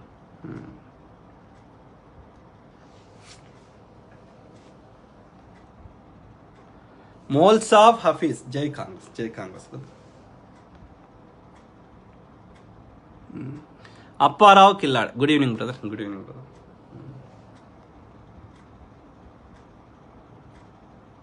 ఎవరు? గోవర్ధన్ పెద్దగా ఉంది, చదువుదాం. గోవర్ధన్ జక్కుల వడ్డేపల్లి రవి చేరిక చెల్లదు డీసీసీ ప్రెసిడెంట్ వెంకన్న యాదవ్. చూద్దాం బ్రదర్. ఓకే, మనము ఏదన్నా మీకు డిస్క్రిపెన్సీ ఏదైనా ఉంటే అడగ. పీసీసీలో ఒక కార్యవర్గం ఉంది, ఒక క్రమశిక్షణ కమిటీ ఉంది, వాళ్ళకి కంప్లైంట్ చేయండి. పబ్లిక్లో రోడ్డు మీదకి ఎక్కకండి దయచేసి. ఓకే, దాన్ని అస్త్రంగా వాడుకునే అవకాశాలు ఉంటాయి బీజేపీ టీఆర్ఎస్. వాడు పొద్దుగాలేస్తే కాంగ్రెస్ మీద బురద వెళ్తారు, పొద్దుగాలేస్తే కాంగ్రెస్ గురించి ఫేక్ చెప్తారు. దయచేసి గమనించండి. సో కాబట్టి మీకు ఏదైనా సమస్యలు ఉంటే ఇంటర్నల్ చెప్పుకోవాలి. ఇంట్లో సమస్యలు ఇంట్లోనే డిస్కషన్ చేయాలి, రోడ్డు మీదకి వచ్చి కాదు. కాబట్టి మీకు ఈ ప్రతి పార్టీలో ఉంటాయి అవి, అట్లా ప్రతి పార్టీలో ఉంటాయి. రిలేటివ్లీ కాంగ్రెస్లో ఎక్కువ ఫ్రీడమ్ ఉంటుంది, ఎక్కువ భావ స్వేచ్ఛ ఉంటుంది. కానీ దానికి ఒక క్రమశిక్షణ కమిటీ ఉంటుంది. ఇంట్లో సమస్యలు ఇంట్లోనే డిస్కషన్ చేసుకోవాలి, రోడ్ పబ్లిక్లకు వచ్చి కాదు, అంటే విలేకరుల ఈ రోడ్ మీదకి వచ్చి కాదు. అది ఎందుకంటే ప్రతిపక్షాలకి మనం వాడు ఇంట్లో కూర్చుంటేనే మనమే బురద వెళ్తున్నాడు, మనమే పబ్లిక్ వచ్చి చెప్తే దాన్ని ఇంకా పెద్దగా చేస్తాడు. పార్టీ కాంగ్రెస్ కోటేస్తే పార్టీ మారుతారంటాడు. యాడికి పోయారు? ఆకాశంలోకి పోయారా? తీసుకున్నది అవడు, ప్రజాస్వామ్యాన్ని కూని చేస్తున్నది అవడు, వాళ్ళకి వస్తే మంత్రి పదవి ఇస్తా అంటుంది అవడు, అలా వై సెక్యూరిటీ ఇస్తుంది అవడు. చెప్పండి, ఇలా శివసేన వాళ్ళని తీసుకొని అస్సాం హోటల్లో పెట్టుకొని వై సెక్యూరిటీ ప్రొవైడ్ చేసి వాళ్ళకి 1000 కోట్లు ఇచ్చి రేపు మంత్రులు ఇస్తా, బీజేపీ గవర్నమెంట్ వస్తే నీకు మంత్రి చేస్తా కాదు. ఇవాళ జ్యోతిరాజు తీసింది ఎందుకు పోయాడు? ఇలా ఉంటేనేమో సిబిఐ దాడులు అంటారు, వాళ్ళకి వస్తేనేమో మంత్రి పదవి ఇస్తా, నేను ముఖ్యమంత్రి చేస్తా, నీ మీద దాడులు ఉండే అంటే వాడు ఏం చేస్తాడు చెప్పండి. అంటే నాశనం చేసేది మళ్ళీ ఏం దుష్ప్రచారం చేస్తాడు? కాంగ్రెస్ ఓటేస్తే పార్టీ మారుతాడు అంటాడు. వాడి పార్టీ మారేటట్టు చేసింది వాడు, వానికి ఇవాళ సబితా ఇంద్రారెడ్డి పార్టీ మారింది అంటే మారడానికి దానికి యొక్క మంత్రి పదవి ఇచ్చిందవాడు, పైసలు ఇచ్చిందవాడు, కబ్జా పెట్టుకుంటే నోరు మూసుకుందవాడు కాదు. ఇప్పుడు వ్యభిచారిణి ఉంది, వ్యభిచారినిది ఎంత తప్పో దాని దగ్గర పోయినంది కూడా అంత తప్ప కదా. చెప్పండి మిత్రులారా. ఆ పార్టీ మారినోంది ఎంత తప్పు, ప్రలోభానికి లొంగి ఆ పార్టీ మారడానికి కావాల్సిన వాతావరణాన్ని క్రియేట్ చేసింది కూడా అంతే తప్పు కదా. చెప్పండి. మరి ఎవరిని తిడదాం మనం? మారినోడిని తిడదాం. మారడానికి, ప్రజాస్వామ్యాన్ని కూల్చడానికి శతవిధాల ఆ వాతావరణం క్రియేట్ చేస్తున్నాను కూడా తిట్టాలి. అది కాదంట వాడు. కాంగ్రెస్ వాటికి ఓటేస్తే పార్టీ మారుతారంట. ఏమన్నా అర్థం ఉందా? నువ్వు కూల్చుకుంటా, నువ్వు కాల్చుకుంటా, మళ్ళీ కాంగ్రెస్ పార్టీని తిడతావా? కొంచెమన్నా మాట్లాడేటప్పుడు కొంచెం ఎథిక్స్, మోరల్స్, పద్ధతితో మాట్లాడాలి కదా. ఇట్లా ఉంటుంది బీజేపీ వాళ్ళది బతుకు. సో అది మిత్రులారా.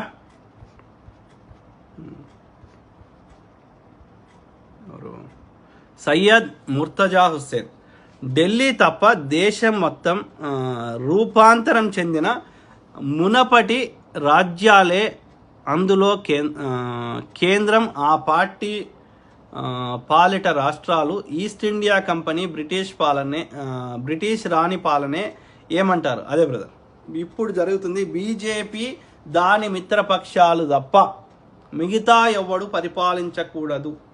అందుకోసం మోడీ, అమిత్ షా, లుచ్చ లఫంగి బాడకవులు సిబిఐ, ఈడీలని మన ట్యాక్స్ డబ్బులు దోసుకున్న డబ్బులని పక్కకు పెట్టుకొని ఆ యొక్క ఇతర పార్టీలో ఉన్నటువంటి ఆ యొక్క ఎమ్మెల్యేలు కానీ, ఆ ఎంపీలు కానీ వాళ్ళ యొక్క బలహీనతలతోటి, లేకపోతే వాళ్ళని బెదిరించి ఏదో రకంగా ప్రజాస్వామ్యాన్ని ప్రజలు ఇచ్చినటువంటి మ్యాండేట్కి, ప్రజలు ఎన్నుకున్న దానికి అర్థం లేకుండా ప్రజాస్వామ్యాన్ని చంపేస్తున్నాడు Amit Shah, Modi బాడుకో.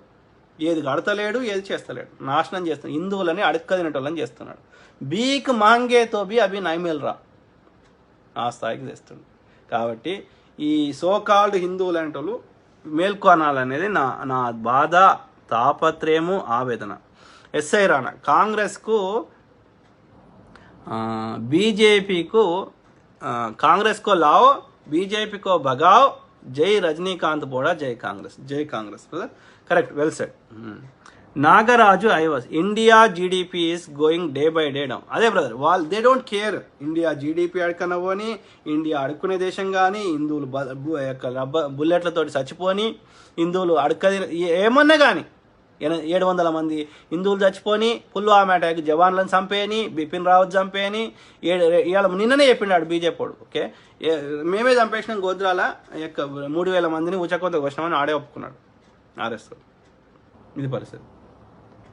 They don't care as long as దీనివల్ల నేను అధికారంలో ఉంటా, నేను పైసలు నా చేతులు ఉంటాయి అంటే వాడు ఏమని చేస్తా. అమిత్ షా బాడ్కోకి చంపడం అంటే ఒక ఏమంటారు, చాలా చిన్న విషయం. నీకు నాకు పెద్ద విషయం కానీ వానికి చిన్న విషయం. ఇది హిందుత్వంలో లేదు. ఇది హిందుత్వానికి సంబంధం లేదు. అంటే వాళ్ళు హిందువులు కానే కాదు, వాడు హిందుత్వవాదాన్ని ఎత్తుకున్నాడు హిందువుల ఓట్ల కోసం.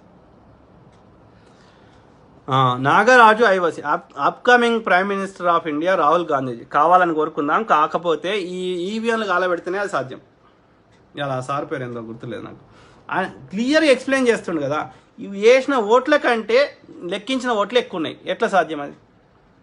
వాడు బీజేపీ వాడే చెప్పిండు నాకు. వాడు అమిత్ షా తోటి మాట్లాడతాడంట. ఓకే, వాని ఫ్రెండ్, వాని పేరేంది, ఈ యొక్క రామ్మోహన్ వాని పేరేందో ఉంది చూడు. సో వాడు వాని ఫ్రెండ్ అంట, బాపనోడు. ఓకే, వానితో మాట్లాడాడు. వాడే చెప్తున్నాడు, మేము బరాబర్ ఈ గుజరాత్ యొక్క యూపీలో ఈవీఎం రిప్లేస్ చేసి గెలిచారు కదా బతుకా అంటే, బరాబర్ రిప్లేస్ చేస్తాం, ఏం బిక్కుంటారో బిక్కోరు అంటున్నాడు బీజేపీ వాడు. మొన్న రైళ్లు కాలబెట్టినట్టు ఈవీఎంలు కాలబెడితేనే ఈ సమస్యకు పరిష్కారం దొరుకుతుంది. నా హిందూ సోదరి మనలారా, మనం ఈవీఎంలను కాలబెట్టే కార్యక్రమాన్ని స్టార్ట్ చేయాలి. అదొక్కటే పరిష్కారం. అట్లనే ఎలక్టోరల్ రీఫార్మ్స్ గురించి కొట్లాడాలి. 5 ఏళ్ళ దాకా ఎవడు పార్టీ మారదు. బయట నుంచి మద్దతు ఒకవేళ సపోర్ట్ సరిపోకపోతే గవర్నమెంట్ ఏర్పాటు చేయడం, కానీ పార్టీ మారదు. పార్టీ మారితే అంటే ఎన్నుకున్న వాళ్ళని చెప్తున్నాను, రెగ్యులర్ అందరినీ చెప్తలేను. ఎవడైతే అఫీషియల్గా ఎన్నుకోబడ్డాడో ఆ గడువు పూర్తి కాకముందే పార్టీ మారితే వాడిని మళ్ళీ పోటీ చేసే అవకాశం ఎక్కడు. రాజకీయాల నుంచి పర్మనెంట్గా బహిష్కరించాలి. ఇట్లాంటివి కోరుకోకపోతే ప్రజలు ఎన్నుకున్న దానికి, ప్రజాస్వామ్యానికి అర్థమే లేదు. ఓకే, సో అదే మిత్రులారా, వి కీప్ టాకింగ్, మాట్లాడుతూనే ఉందాం. ఎవరు బాగా చెప్పినా ఉన్నా. సో వి కీప్ టాకింగ్, మాట్లాడుతూనే ఉందాం, ప్రజలను చైతన్యం చేద్దాం. ఇది అందరి కలెక్టివ్ యొక్క సమిష్టి కృషి. ఒక ఏమంటారు, లేకపోతే అడిగేటోడు లేకపోతే, ప్రశ్నించేటోడు లేకపోతే, మనం సమిష్టిగా కొట్లాడకపోతే ఆ బాడకవికి అట్రాసిటీస్కి అంతమే, అంటే there is no end for that. There is no end for ఏమంటారు ఈ దుర్మార్గుల యొక్క దాష్టికాలకి ఇంకా అంతం కావాలంటే మనందరం చైతన్యం కావాలి.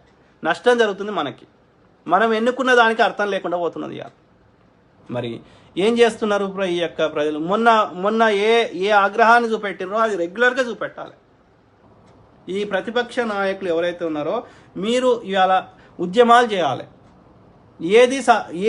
అది ఏదైనా సాధ్యమైంది అంటే భారతదేశానికి స్వతంత్రమైన, తెలంగాణ ఏర్పడమైన ఏదైనా సాధ్యమైంది. ఏదైనా చట్టాలు వచ్చినాయంటే, ఏదైనా సంస్కరణలు వచ్చినాయంటే అది ప్రజలు రోడ్ల మీదకి వచ్చి ఉద్యమాలు చేస్తేనే సాధ్యమైంది.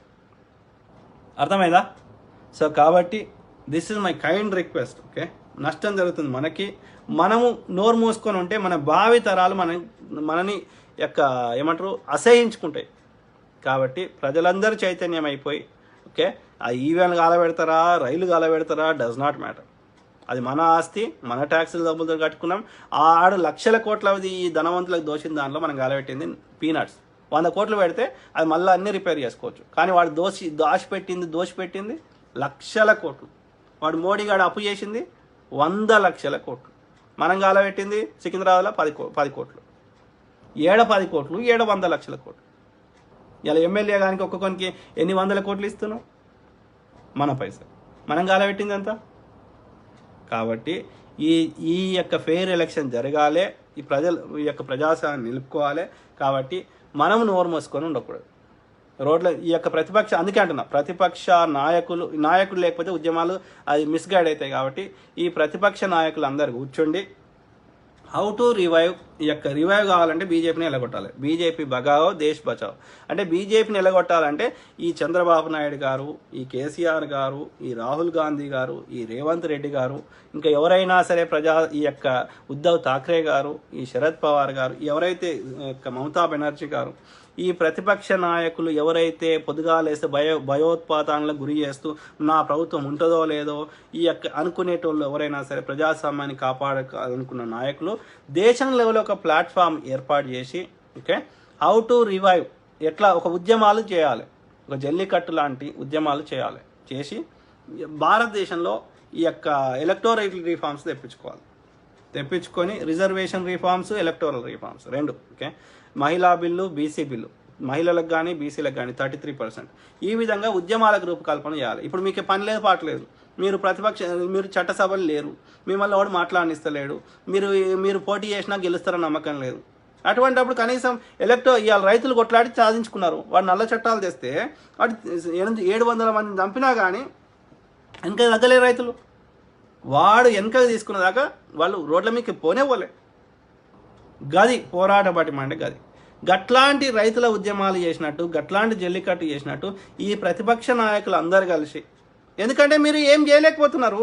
రేపు పొద్దున పోటీ చేసిన చంద్రబాబు నాయుడు గెలుస్తున్న నమ్మకంలే, ఇలా ఉద్ధవ్ ఠాక్రే మళ్ళీ పోటీ చేసిన గెలుస్తున్న నమ్మకంలే. ఎందుకంటే ఈవీఎం రిప్లేస్ చేస్తున్నాడు. గెలిచినాక గవర్నమెంట్ ఏర్పాటు చేసినా కూడా ప్రభుత్వాలు కూలుస్తున్నాడు. సో ఫస్ట్ మనం చేయాల్సింది ఎలక్టోరల్ రిఫార్మ్స్ తెచ్చుకోవాలి. 100% వీవీప్యాట్లు లెక్క పెట్టాలి, లేదంటే బ్యాలెట్ పేపరే పెట్టాలి కదా. ఆ విధంగా కొట్లాడాలి. ఇప్పుడు రోడ్ల మీదకి వచ్చి పొద్దుగాలేస్తే కొట్లాడి సంస్కరణ తెచ్చుకుంటేనే ఏమన్నా ప్రజాస్వామ్యం నిలుస్తుంది. లేకపోతే అడుక్కునే దేశం తయారవుతుంది. కాదు అయితే నాతో ఎవ్వడన్నా డిస్కషన్ రండి, జూమ్ కాల్ పెడదాం, డిబేట్ పెడదాం. మోడీ గాడు ఈ 8 ఏళ్ళ 20 ఏళ్ళు బీజేపీ దాని మిత్రపక్ష 6 ఏళ్ళ వాజ్పేయి గారు, ఇప్పుడు 8 ఏళ్ళు మోడీ గాడు, 14 ఏళ్ళు, ఇంకో 5-6 ఏళ్ళు బీజేపీ మద్దతుతో ఏర్పడ్డ వీపీ సింగ్ గారు, ఓకే, అట్లా ఇంకా కొంతమంది మొరార్జీ దేశాయ్, చరణ్ సింగ్ అట్లాంటి వాళ్ళు పరిపాలించారు. దాదాపు 20 ఏళ్ళు బీజేపీ వాడు పరిపాలించారు. 20 ఏళ్ళ బీజేపీలో ఏం కట్టిరో ఎవరని చెప్పరు. అది పరిస్థితి. కాబట్టి మనం ప్రజల్ని కంటిన్యూస్ చైతన్యం చేద్దాం, మాట్లాడుతూనే ఉందాం. Okay, God bless all, take care, good night, bye.